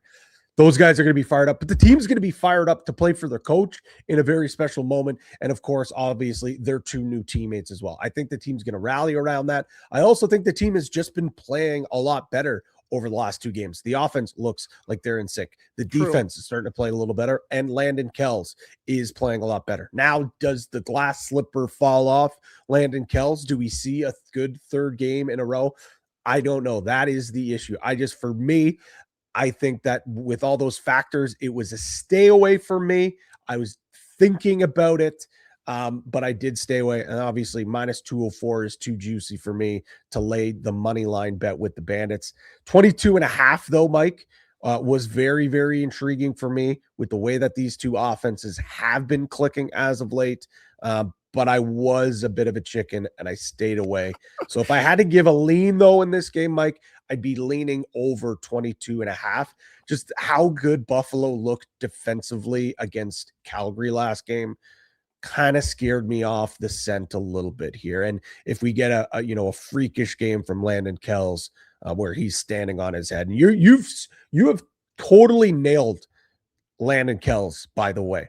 You know how Landon Kells is going to play within the first 5 minutes of the game. If he's locked in, he's really tough to beat. Yeah. If you can get to him early, it's blouses for this guy. And you were on that scent early on, and I think a lot of other people are now seeing that. So I think we're going to be able to find out what the night's going to be early on for Landon Kells against this very potent Buffalo offense. This game is 23.5 on most places besides, I believe, all places besides Coolbet that we've seen. Just for that total. Gamble Guy is on the over, and myself and Catherine were talking about it backstage. We like that as well, so I'm glad that was your lean. I'm on this game as well. Full disclosure, I did jump on the cover. Minus 143 is just I don't like that, but it's better than anything 200, so I'll take that. You mentioned the home games last year. Buffalo, I believe, won all of their lymphoma games, Tucker games, including Albany 16-10, and then Vegas 13-10 in the finale at home. I don't know if that was the question you were asking. Another point I want to address is all sports data. Back to my thing I talked about earlier. I think hopefully the goal, from at least from my perspective, is can y'all get us some more specific odds? Now, it doesn't help the best bets crew here because I'm down to 8-11 in a year full of parity. If they figure out what they're doing, I'm like, I'm screwed next year. But I'll try to go to 500 this year. But yeah, it is what it is.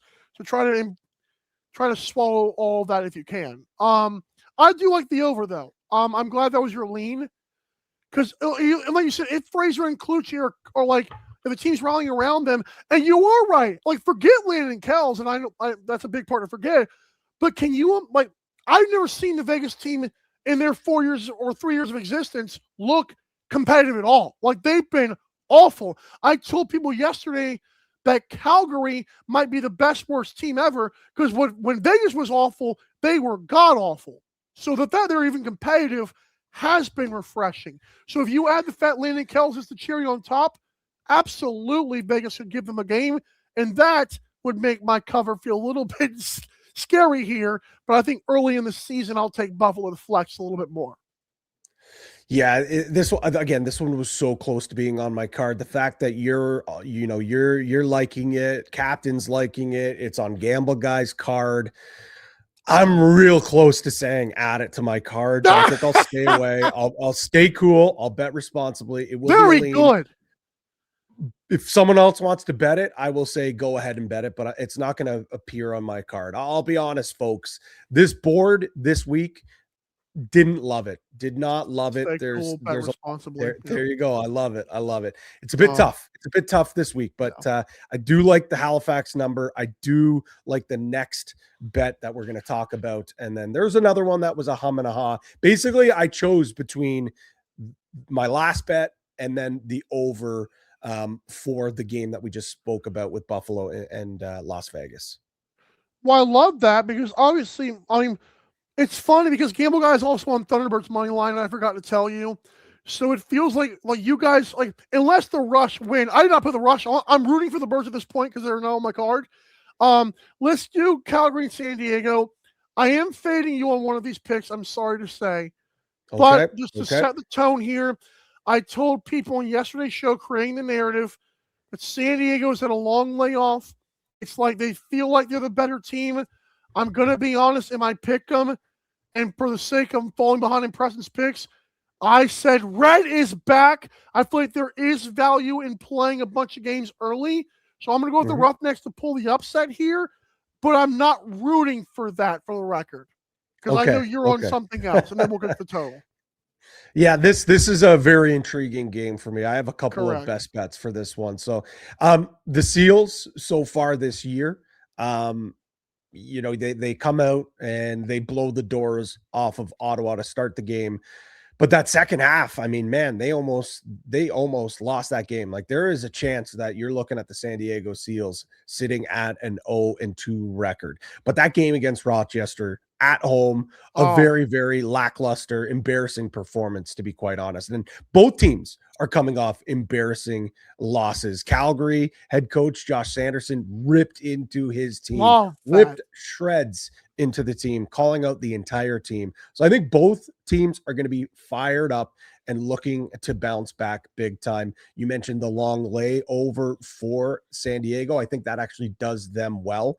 Good. And we talk about Cooper Perkins and Nick Ocello talking about the electric factory that is Pechanga Arena. It is becoming one of the toughest places to play in the NLL. They have an impressive 33-17 record at home since moving to the building in 2019. The house is high. There you go. I love that. It's too early to put this as a must win, to be quite honest, Mike.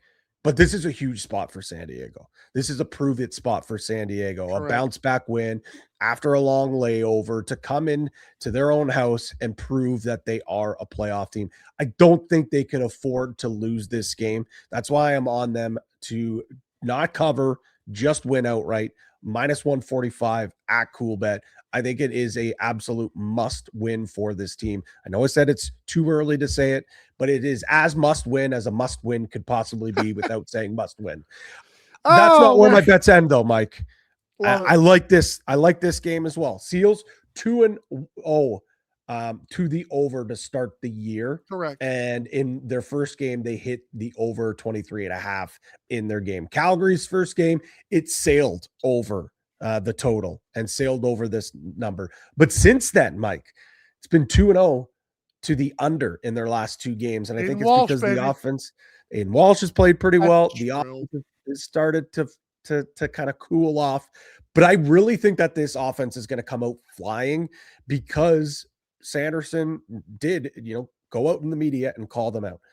I think those veterans in the locker room are going to want to be better. Tanner Cook is going to come out with a better performance. I think Tyler Pace is going to come out with a better performance, but also some of the young guys on that offense as well, I think are going to have to step up. I mean, Sanderson said it.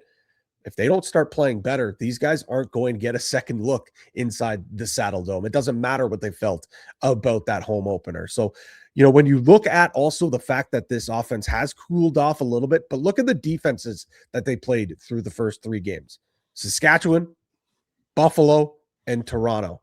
Oof. I know I've been pretty high on this Seals defense over the last, 2 months. This is a step down in competition. And the way that O-Rig is played, I think it's also a step down in between the pipes. Correct. It's a really, really high total, but 23.5, I'm going over for two offenses that are hungry to prove to their coaches that they can fill the net. Give me the over, Mike.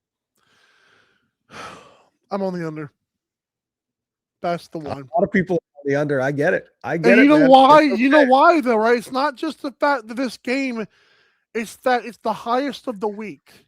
Yep. Well, Buffalo, Las Vegas. I get that, but that's people on Buffalo on that one just to cover or win. But I really think that I think Calgary's trying their darndest and they're just not showing up. I know Sanderson expects him to play better. I love that from him, because it means that you expect better things, and yet your team is, you probably know on paper, are the worst team. And yet he still wants them to do better, which is awesome. I do think San Diego's defense has been Swiss cheese-ish here. It smells like Swiss cheese anyways. And I think that I think Aiden Walsh and the crew, I could see them stepping up. I could see Calgary's even if Calgary's offense doesn't do well here, I could I know traveling from Calgary to San Diego is not the worst thing in the world. It's still going to that spooky, stupid barn. Mostly spooky. It's spooky barn. But I got Calgary just the under. Again, highest total and cool bet of the week for that for sure. But it just, I don't know. And then for the Seals offense, man, what's going on with them? Well, they looked really good in the first game against Ottawa. They just kind of struggled. They ran into a hot goalie. Rylan Hartley did save a lot of crap he wasn't supposed to. I know, and that's the thing. I don't think enough people really talked about it. I thought San Diego looked better than Rochester at points throughout that game. It's just they couldn't beat Hartley. They could not beat Hartley. It was Jeff T. Jesus put in the net. It was ridiculous. It was unbelievable. Exactly. So that's kind of where I look at it, where I'm like, well, you know what? Like, the offense didn't play bad that game. It's just they couldn't score. And I get it. Yes, that's your job. You're in the National League. You have to put the ball in the net. But for me, I don't think it's going to be another quiet night for Westberg. I don't think it's going to be a quiet night for Trey Leclerc, who's off to a great season. It's just, yes, you're right. It is a little bit concerning when you do look at going up against, when you go up against this Calgary offense, you don't know what you're getting. And the last two games hasn't looked good.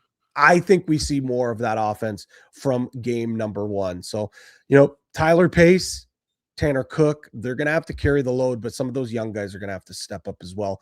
And like I said, Mike, this is, out of all my best bets this week, this is the one that I least liked.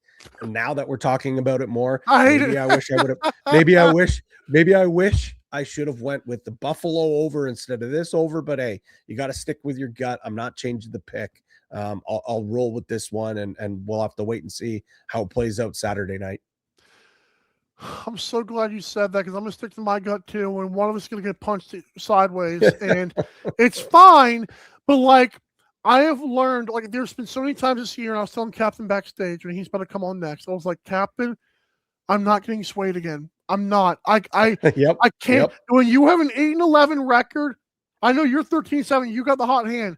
I'm 8-11. If I just keep on saying, "Oh, sure, I'll roll with Pat," because what if you do lose one of these and that's the one I lose? No, I'm not doing it. Sorry, sir. Not doing it. Not That's doing what it. it is. Well, you know, I don't know. I don't know if we have time here, Mike, but player props have dropped for game number Woo! 1. Well, one thing I did want to check real quickly Go before ahead. before we do talk about that. Okay, it's not as it's not as many as I thought. What is your OTCB thing as well as whenever you do that? Sure, we can hit that. What I was going to say though is You go ahead. in 3 games, Tanner Cook, 3 games against Aiden Walsh, Tanner Cook has 14 points, 6 goals, 8 assists. So wow, just something to look at here. Tanner Cook against Aiden Walsh or O'Reilly. Sorry, O'Reilly. My okay, I was making sure. My Okay, cool. 14. That's pretty good. Yeah. Let's pull this up here. First, before do you want to go player props first or the OTCB parlay first? I'll just read it off because I know you have player props. So OTCB off the crossbar parlay is easier to say for some reason. Plus 350. Dane Smith and Jeff Teat both to record 8 or more points. That's each, right? Yes. So wow, that's what the fans voted on. That's what the fans voted on. Yep. Wow, they are nuts. Okay. I disagree. Yep. Hey, that's the thing. It's whatever the fans say, that's what we're picking. So we'll see what happens. I just want to hear Player Austin props. Shanks and Ryan Keenan points. Perfect. All right, I'll pull that up now. Shanks, points. Austin Shanks is sitting at 5. Woo! Under! Let's go! Woo! Minus 119. Thank you, Polar Bears. Keenan is at 4. No, we're good. No. I'll quickly run through the other ones. Peterson 5.5. Wow. Feed 4. Church 5. Oh. Mans 4. Stats 5.5. Stats is 5.5. And Jameson is at 3. Goals playing well. Yeah, goals is 2 for Shanks. Peterson 1.5. Feed 2. Jameson 1.5. Stotts 2. Church 2. Mans 2. Keenan 1.5. I kind of agree with you on Shanks. If there was like a fourth quarter point total, I'd hammer the over because you are right. Bit quiet for him, but he's been coming up in the big moments. That's the only thing that does scare me. Not going to have any official plays here, but I kind of lean over Dawson Feed for 2 goals. What was his point total? 4? I feel like I like the goal, the points more there. Yeah, I think I'll go points. That would be my lean. Feed over 4 points. And I hate doing this, but Robert Church under 5.5 points would be my other lean. Yeah. Go ahead. Real quick, is that on minus 110 for the under 5 points? I'm sure all of them are, right? 119 minus 119. Okay, so I'm doing the graphics here in real time for the end of the show, so I had to do that. That is that's all my best bet for you. You've got Thunderbirds plus 1.5. All of yours are on Cool Bet, of course. Seals money line and Roughnecks Seals over 23.5. I hope you go 2-1, sir. I'll take 2-1. I'll take 2-1. Right. That's a fine deal. Just to note, the reason why I would be under on Robert Church, his last 5 games against Halifax, he had 3 last week. He had 5 in both playoff games last year, 3 on March 14th of last year, and 0 points on December 14th, 2024. Warren Hill has played pretty well against Robert Church, so that's why I would lean under, but we all know that Bobby Bardown has the capabilities to go off on any night, so that's why it is not an official play. I love that. Pat Gregoire, thank you so much. Please remember to stay cool and bet responsibly. Even though we like to take money from the Polar Bears and they don't give us anything, thank you. And this is great. I love the logo. I love it. I love it, buddy. I love it. Thank you. best of luck with all your bets except for one. That's right. And let's hope it's a big week for the entire crew. Let's get this thing rolling. Stay safe, Pat. All right, folks. Hey, listen, sometimes you got to stick with your guns. That's what I'm doing. That's what he's doing. That's what it is to bet responsibly, I think. Maybe. Who knows? I didn't write the book on that, so I don't know. All right, so when we come back to this awesome show, I'm talking to Captain. One of the ladders is parked this week. We'll explain why. But Captain will also give us his, another ladder as it continues to climb, and we'll update you on how it got to that point. And then, of course, we'll preview the games, which are going to be the Rochester, Colorado game, and I have it right here. Rochester, Colorado, Ottawa, Oshawa. We right back at Daily Dive. Don't go anywhere. I know you won't. You're listening to North American Talk Radio, the all-new talk radio station featuring sports, movies, politics, mental health, and more. Check us out at natalkradio.com and subscribe today. Buy event tickets straight from our website to help the cause and get tickets to your favorite events for less. That's natalkradio.com. Thanks for listening.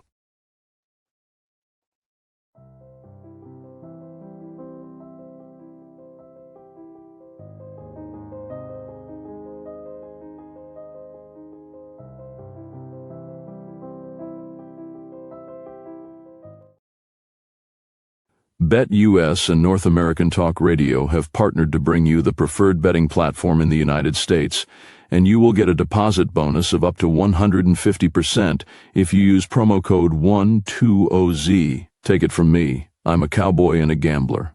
I wrangle my bets on BetUS, and I use the promo code 120Z to get free money. Yee-haw! That's BetUS and promo code 120Z. Now giddy up.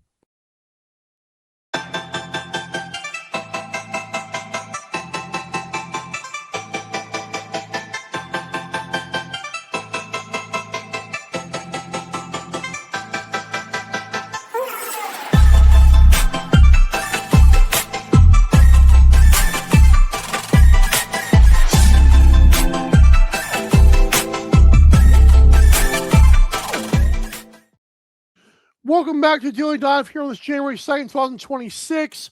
I am your host, Michael Karvelis. We just talked to Pat Gregoire as he talked to us about the 3 games, including Tucker Out Lymphoma Cup 2, as that gets going. His best bets, of course, include the Thunderbirds and the Seals in Roughnecks game, so that'll be fun. Stay tuned for our crew's predictions with their pick 'em and best bets coming up. And now it's time to get to Captain. And by the way, folks, Captain's ladder is climbing, even though we were not a part of that. So welcome back to the show, sir.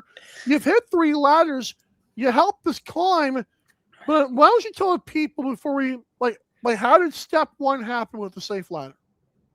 Oh, step 1 was, after a rough Saturday last week, we looked at our Roughnecks and thought, you know what, it was a perfect opportunity to bet against my team. And again, the odds weren't great. 210, I think. Yeah, 210 or something. But remember, the last ladder we just completed started with minus 200. But on that note, so we climbed that one, but we had live betting last week. Oh, that's true. That's amazing. Good for how long was that up? Do you know?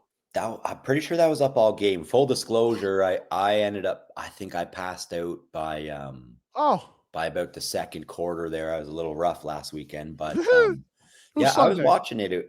It was up, and the total started at 22, and I think it fell all the way down to you get it minus 19 and a half at one point early in the first quarter. So felt pretty good.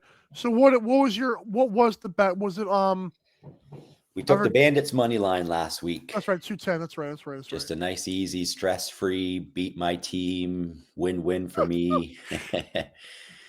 That's right. Just have your way with my wife. I'm kidding.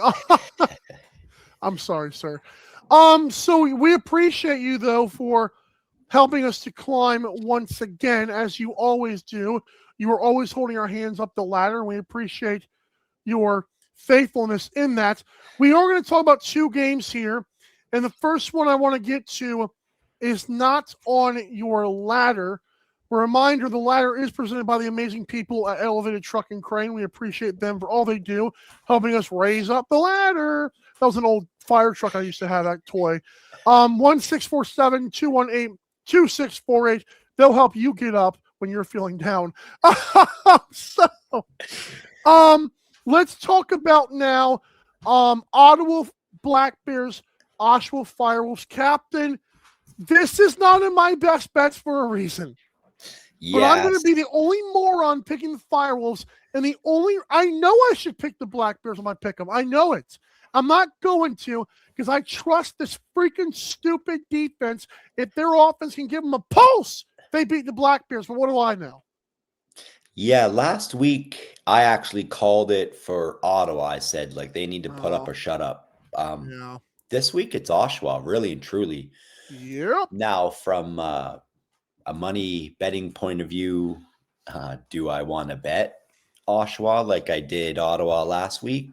Definitely not. I've been to those games live. I've seen this team.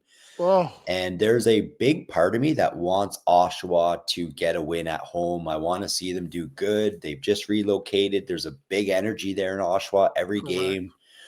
But their offense is dead silent. And if they don't pull a 10 spot this week, you're going to be facing Warren Hill again. Then you're going to Saskatchewan.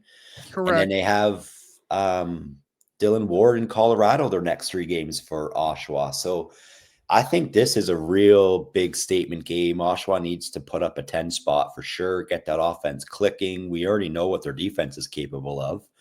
And with Ottawa giving up, with the Bears giving up those big runs, like, let's see if Oshawa can take advantage of that and just have Dougie flip the switch for when Ottawa tries to, get positive gains going their way. But this one's a very fascinating game. I think it was a total 21, or is it 20.5 for this game? I'm glad you asked, because I don't know. For this game, it's 20.5. Yeah, it looks like it, 20.5. Cool bet for those wondering, has this at a 20.5 as well. Whoa. Yeah, this is it's going to be a good game to watch, but I'm taking my money and I'm leaving it aside of this game for sure. Yeah, let's tell the wallet. We'll get back to you later. It's interesting you mentioned the total, because part of me was like, do I like the over? But here's another thing. Black Bears are favored on these books, and they're saying under. Captain, I'm going to tell you a little break in the little sneak peek, or a little peekaboo into the blinders of what they're talking about in that little room. Are they telling us the Oshawa Firewolves win this game?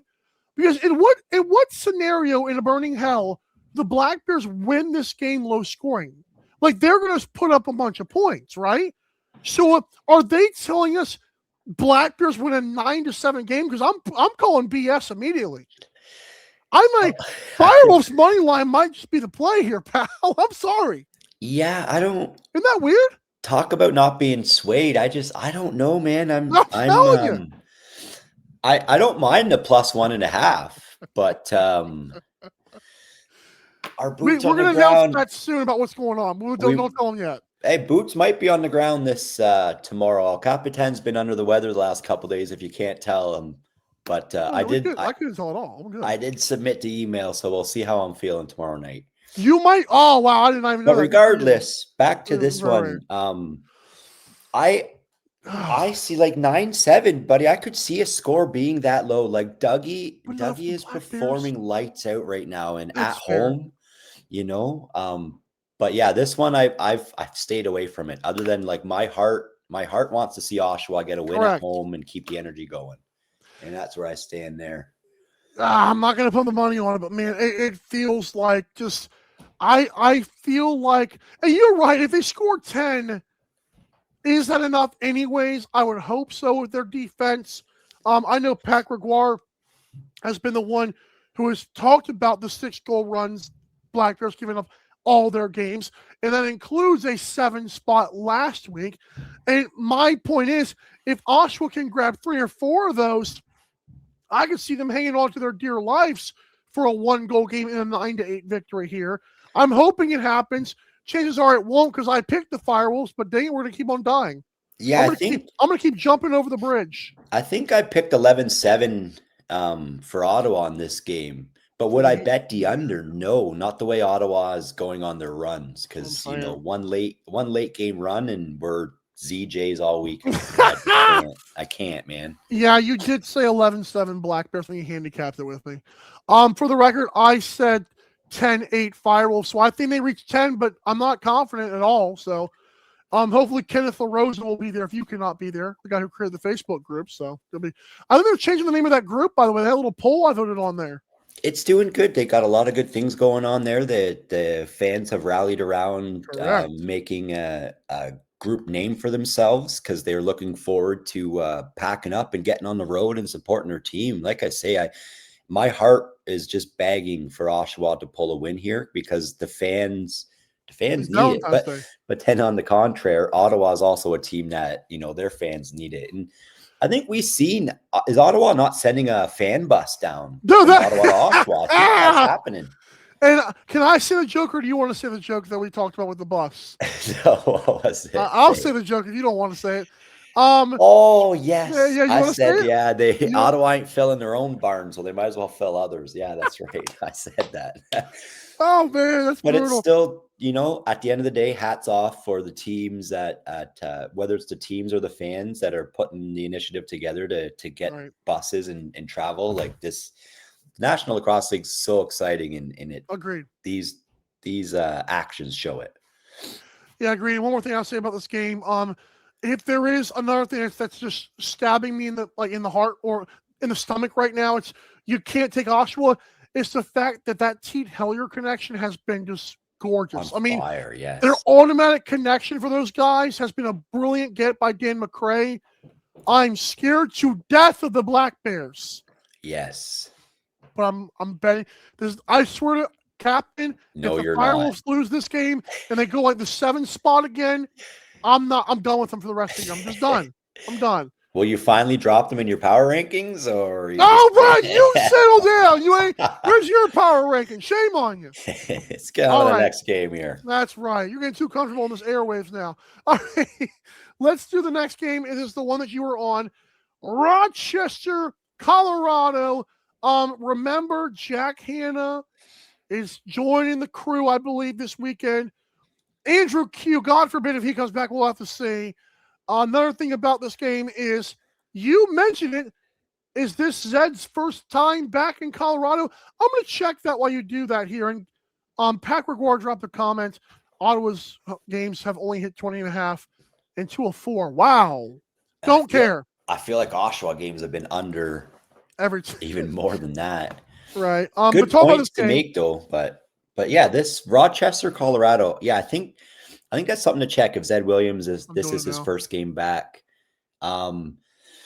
Last week I might have been one of the only ones on Georgia. I lost every other bet, but it is his first game back, so I'll say that I was on Georgia last week. But Colorado hasn't convinced me yet. I like Jack Hanna coming. Do I think that'll help their offense? 100%. Will it help their offense on game 1? I'm not convinced. Right. Williams and Lanchbury, Fields, Ryan Smith, like Rochester has firepower. They're connecting right now. Things are exciting. It's rolled right over from last season. The only difference for Rochester this year is, so far, and knock on wood, we have a healthy Hartley. Oh yeah. If Hartley can stay healthy all year, then I could see Rochester making a very good push for the NLL finals this season. Mm-hmm. But back to this one. Yeah, Jack Hanna, if Andrew Q's back, you got Malcolm and Ryan Lee, McIntosh too. Like, they've been silent here and there. Right. It's time to get some chemistry going for sure. I'm leaning heavy on Rochester money line for this one. That's going to be my step 2 for the ladder. 73 reaches 121 for those tailing or checking. Slow climbs here, slow climbs. I had a peek see at the over-under in this one. The way Ward has been playing, and it's tough to kind of want to look at that, especially when Colorado doesn't have the chemistry yet. Yeah, and plugging a superstar Jack Hanna or borderline superstar in Jack Hanna is, I don't know if it helps the chemistry. Especially when they beat Vancouver, it was still like, 10 goals. And then Philadelphia, that should have been a shootout, or at least if it would have go under, it should have been them winning. It was not. And then what was it? They played a third game, right? I can't Georgia, remember. Yeah, they got absolutely dusted. 3 more than you, me, and Pat scored. So it's like it's pretty. Like we could have gone out there and scored 3 goals, maybe, But it is what it is. So we got the safe ladder. Step 2, Rochester money line minus 154 in DraftKings. Those are not bad odds. Like it's not terrible. Me and you believe Rochester is like hammer at home. So yeah. Why did you park the greedy ladder? Explain to people why we're doing that right now. So, I mean, again, this like the ladder things, a lot of people call them gimmicks, but I put my own money out on this. So I truly believe in the picks I make. Right. With that being said, we have 5 games this week, and many of us are kind of hit and miss on what we truly believe and think. But next week we got 8 games next week, 5 on the Friday, 3 on the Saturday. Love it. So, I mean, back to the whole bet responsibly and that whole thing. Like, I'm going to park the ladder, and I'm going to wait till next week when we have, opportunities, way more games to choose from, way more action to get involved in. Correct. I think we've learned a few lessons this year, and Adam Levy was first off to learn that, when we're betting, there is never ever is betting ever free money. I don't care if you're, say, shouting out somebody with 5,000 followers or shouting out somebody with 100 followers. Anytime we're betting, it's not guaranteed money. So that being said, I don't feel like anything jumps out at me to put a plus money pick this week. So we're going to bet responsibly. We're going to park that ladder, and TSN doubleheader next week, baby. Like, let's go. Love that. There's a ton of games next week. And like you said, just opportunities, baby. I can't get enough of them. Pat says historically, Black Bears and the Riptide versus Firewolves have been high. Wow. Even 18-9. Oh, Captain, we just find another best bet here. Why did 20.5 not stare me in the face, though? Dougie, man, like, that's true. Give Dougie credit. And I guess if you're on Oshawa, you can't be on the over. You can't be. Yeah, and when does Oshawa's offense wake up, Oh. Now, I don't know. I wish Glenn, I'm sure Glenn Clark wishes that's it. That's all you got to do. Oh, look who showed up and woke up. Whoa. We got no locks here, Kai. Grocery There's no money. Such thing as a lock. He's asking his mother, hey. Shame on you, Kai. But yeah, not to take away any light from this week. We still have a lot of exciting matchups. Friday night's going to be a banger. I can't wait to watch the Bandits Las Vegas game too on Saturday, even right down to the Seals game. We have a lot of exciting games this week, even though next week there are 8 games on the schedule. I don't know when they were going to tell us this, but there's a big deal going on right now. The Seals Roughnecks game is on ESPNU. I know it's the college kids. Unless I'm not happy about that. I'll also tweet out what precedes that game, because sometimes we get screwed by other stuff. I have a theory on why the other game was live betting ESPN2, and that should give incentive to the NLL to try to convince someone there, because if we're getting live bets, Captain, oh my gosh. Well, we've talked about this. I've had my tinfoil hat on talking about live betting. And last season, I didn't really take into consideration the American feed at who was broadcasting, but it felt like many of the games, like Halifax, Ottawa, Saskatchewan, Calgary, many of the home games in Canada had live betting. So I'm still trying to figure out, who are the people that are putting the live odds on, and who are the polar bears? Hey, and how do I pay them a little bit of money to make sure we get live odds every week? Yeah, because listen, we've been happy for you, like being right up the what of BetMGM and Bet365. Like, oh, we're sorry, don't reach out to us. Screw you. I'm the polar bears. For those that don't know, I like good for cool bet, but that's what I call the bookies, like all of the odds makers. Like I call the animal odds makers the polar bears. See the evil white eye? It's evil. They don't want you to make money. I'm sorry.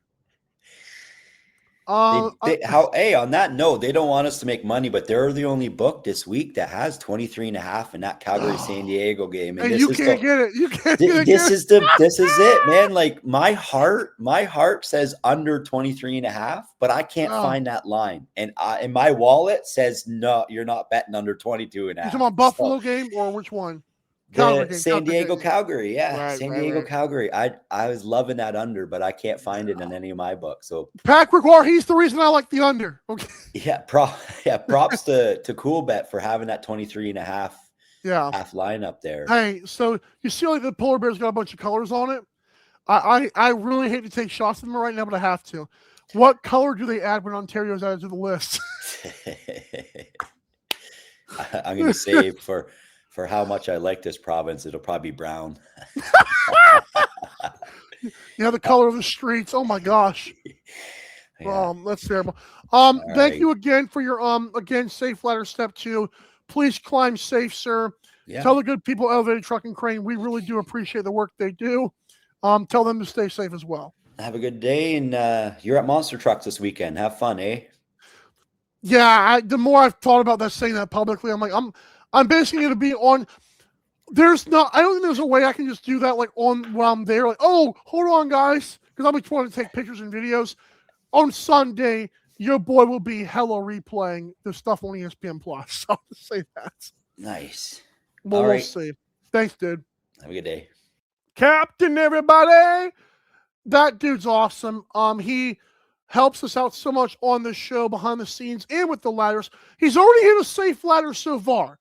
This guy turned 50 into $900. We're going to try to push to 1,000 this time, but turning 50 to 900 is ridiculous. It's kind of like a parlay, but it isn't a parlay. It's unbelievable how that works. We appreciate him so much. Pat Gregoire has been in the stat book of this Ottawa-Oshawa game the last 20 minutes here. He adds the Jeff T to score 31 goals. That's a lot. That's a lot of goals. Too bad Dougie J standing on his head. How about that, Pat? We come back. We're going to give the crew's predictions and best bets. And I'll just say this. I'm sorry to San Diego Seals fans right now. We'll be right back, Daily Dive. Don't go anywhere. I know you won't. You're listening to North American Talk Radio, the all-new talk radio station featuring sports, movies, politics, mental health, and more. Check us out at natalkradio.com and subscribe today. Buy event tickets straight from our website to help the cause and get tickets to your favorite events for less. That's natalkradio.com. Thanks for listening.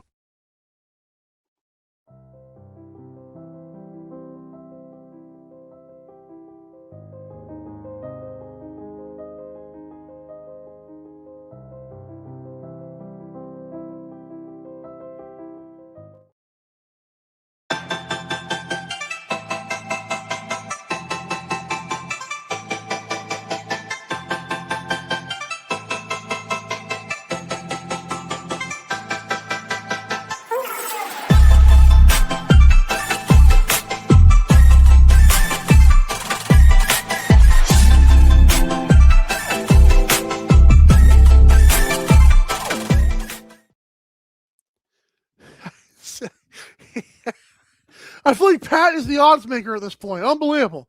Thank you, Pat. Pat Gregoire coming on the show earlier today, first segment, as we talked for a good 20 minutes or so about Halifax, Saskatchewan. We talked about Las Vegas and Buffalo, and we also touched on Calgary and San Diego. We appreciate Pat for the work that he does. And again, I don't think Pat has a game this week, but we appreciate the work that he does in the broadcast booth as well as other things. like OTCB. Look up OTCB podcast on YouTube, and those guys do a great job. Audio as well, but we're trying to get the YouTube views up for those guys. Captain came on the show just a few moments ago, gave a step two of his ladder, and again, that ladder looks like this. Nighthawks money line. Let me get the logo off there so you can see his hat. Colorado is the team that's going to lose, he says. Minus 154 on DraftKings. He's at the step two, which now he's at $73.80. He's trying to reach 121. And again, that ladder is supposed to climb to 1,000. And he's already climbed 50 to 900 earlier this season. So again, we appreciate the work he has done. Now it's time for the crew's predictions and best bets. And that means the pick'ems. Before we get started, though, this show is also presented by our new merchandise line on dailydivelacrosse.creator-spring.com. Check out Box Lacrosse Time in the amazing Box Lacrosse digital font. Again, available for $15.95. I know some people who just love watching the show and always love the subtweets, so they're not paying $20 for a mug. Oh, well. Too bad. Get your own merchandise. It's an ongoing joke at this point, in my opinion. But yeah, the new merchandise, and you can find it at the I believe the pin. Is it still pinned? I'm asking the producer here. Yes, it is still pinned on our Twitter page. We appreciate producer so and so. All right, so call me crazy. Just call me insane. I am 11-11 on Pick'em. It's absolutely ridiculous. Joe Watson is a very strong 14-8. Tim Dillon is 10-12. I should not be only a game above Tim Dillon. God bless him. But if he picks one more Vegas victory, I'm going to be mad. I have the rush. Joel Watson has the rush. Tim Dillon went with the Birds. He also hates Jake Nation, we found out. I'm kidding. Ottawa Black Bears Firewolves. Call me insane. I've got Oshawa. Joel Watson and Tim Dillon, they went with the Jeff Teat show. Las Vegas Buffalo. Myself and Joel Watson at Buffalo. Tim Dillon, I might as well put in Tyrell Hammer Jackson instead of the Desert Dogs logo. I'm so mean. We all have Rochester. Captain's got on his ladder. Let's hope Rochester pulls it off. Or unless their first two games was a fluke. And I told you guys yesterday, I'm so confident in Rochester right now, I don't even care. I think they're going to win this game. I'm more worried about when they play Saskatchewan, Vancouver, and Buffalo. Calgary, San Diego. Call me insane. I think this is, remember when the Wings beat, what was it, the Mammoth? And I said, this just feels like one of those games. If the Roughnecks win any game this year, this one is where they can sneak up on a team and do it. I think Calgary gets a victory here. And Joe Watson and Tim Dillon went with the Seals. But what are our best bets? We already know that Patrick War, the Cool Bet logo, is on the Thunderbirds plus 1.5. Again, all his odds are presented by Cool Bet. Seals money line against the Roughnecks. And Roughnecks Seals over 23.5. Gamble Guy, who cannot be with us today, which I should have told you beforehand, but he has had a very, by the way, Patrick Ross 13-7. Gamble Guy's 9-7. He's in second place, has had a very strong start. His first time watching NLL full time. He's been great. He's had some fun this weekend. So he had just hanging out with some cool people. Good for him. But Thunderbirds money line, that is plus money on Cool Bet at plus 107. He's got the Dogs Bandits over 22.5. The best odds for that are on Cool Bet. Black Bears money line against Oshawa, and then Nighthawks money line against Colorado. The best odds for that are on DraftKings. So Gamble Guy also likes that ladder pick as well. I also went with the Nighthawks money line. I'm fading Patrick War. I think Roughneck Seals goes under 23.5. I think Bandits cover against the Desert Dogs. This is another flex your muscle spot for Buffalo, even though Las Vegas is feeling themselves. And I admitted it earlier to Pat. I believe that Las Vegas has looked more competitive than they ever have before. Good. Your roster's better. But you ain't as good as Buffalo. Sorry. And I'm going to go with Austin Shanks. Thank you to the Polar Bears for those player props while the show aired live on North American Talk Radio. I've got Shanks under 5 points. I told Pat Gregoire earlier, I like it if it was under 3.5. You give me 5, oh my. Just tell me where to sign for the check you just wrote me. Thank you, Polar Bears. All right. We hope you guys have a fun and safe weekend. I know that you did most of your partying on, was it Wednesday night? I had actually 3 really good cheeseburgers last night while watching the Bulldogs crap their pants. It's fine. It's what we do here in Georgia. We watch our football teams lose. But you guys stay safe. Have a fun weekend. Please be sure to subscribe to the channel here. So many views that we've had. We really greatly appreciate you. The Daily Dive Marathon, where you just stream the thing for 4 hours, that's been a massive success with over 250 views last week, which is insane for a YouTube video for just talking NLL. We're just doing daily content here. No one thought it was possible. We're doing it right here for you guys. There will be no watch party this weekend. I will be watching Monster Trucks. I think Gamble Guy will be busy. I think Captain's going to be by himself. But next week, we are going to fire that up. And remember, the next watch party is only for not subscribers, only for members of the channel. $1.99 in USD. That's the currency, at least for us. I don't know what it is for Canada. But that will be a thing. We had a bunch of views on that for our first episode. Kai the goalie joined us. We're going to try to have more guests as that goes. I believe it'll be on Saturday nights most of the time. But watch along with us as we react live, raw and unfiltered for that, including Captain and Stinking Gamble Guy. The charity jar, the swear jar for charity is at 50 cents already. A nickel for every stinking word, and they already got 10 of them. Shame on them. But we'll have that at the end of the season. That'll be fun. Thanks so much for watching, everybody. Have a great rest of your day. Stay safe. Bye. See you next week.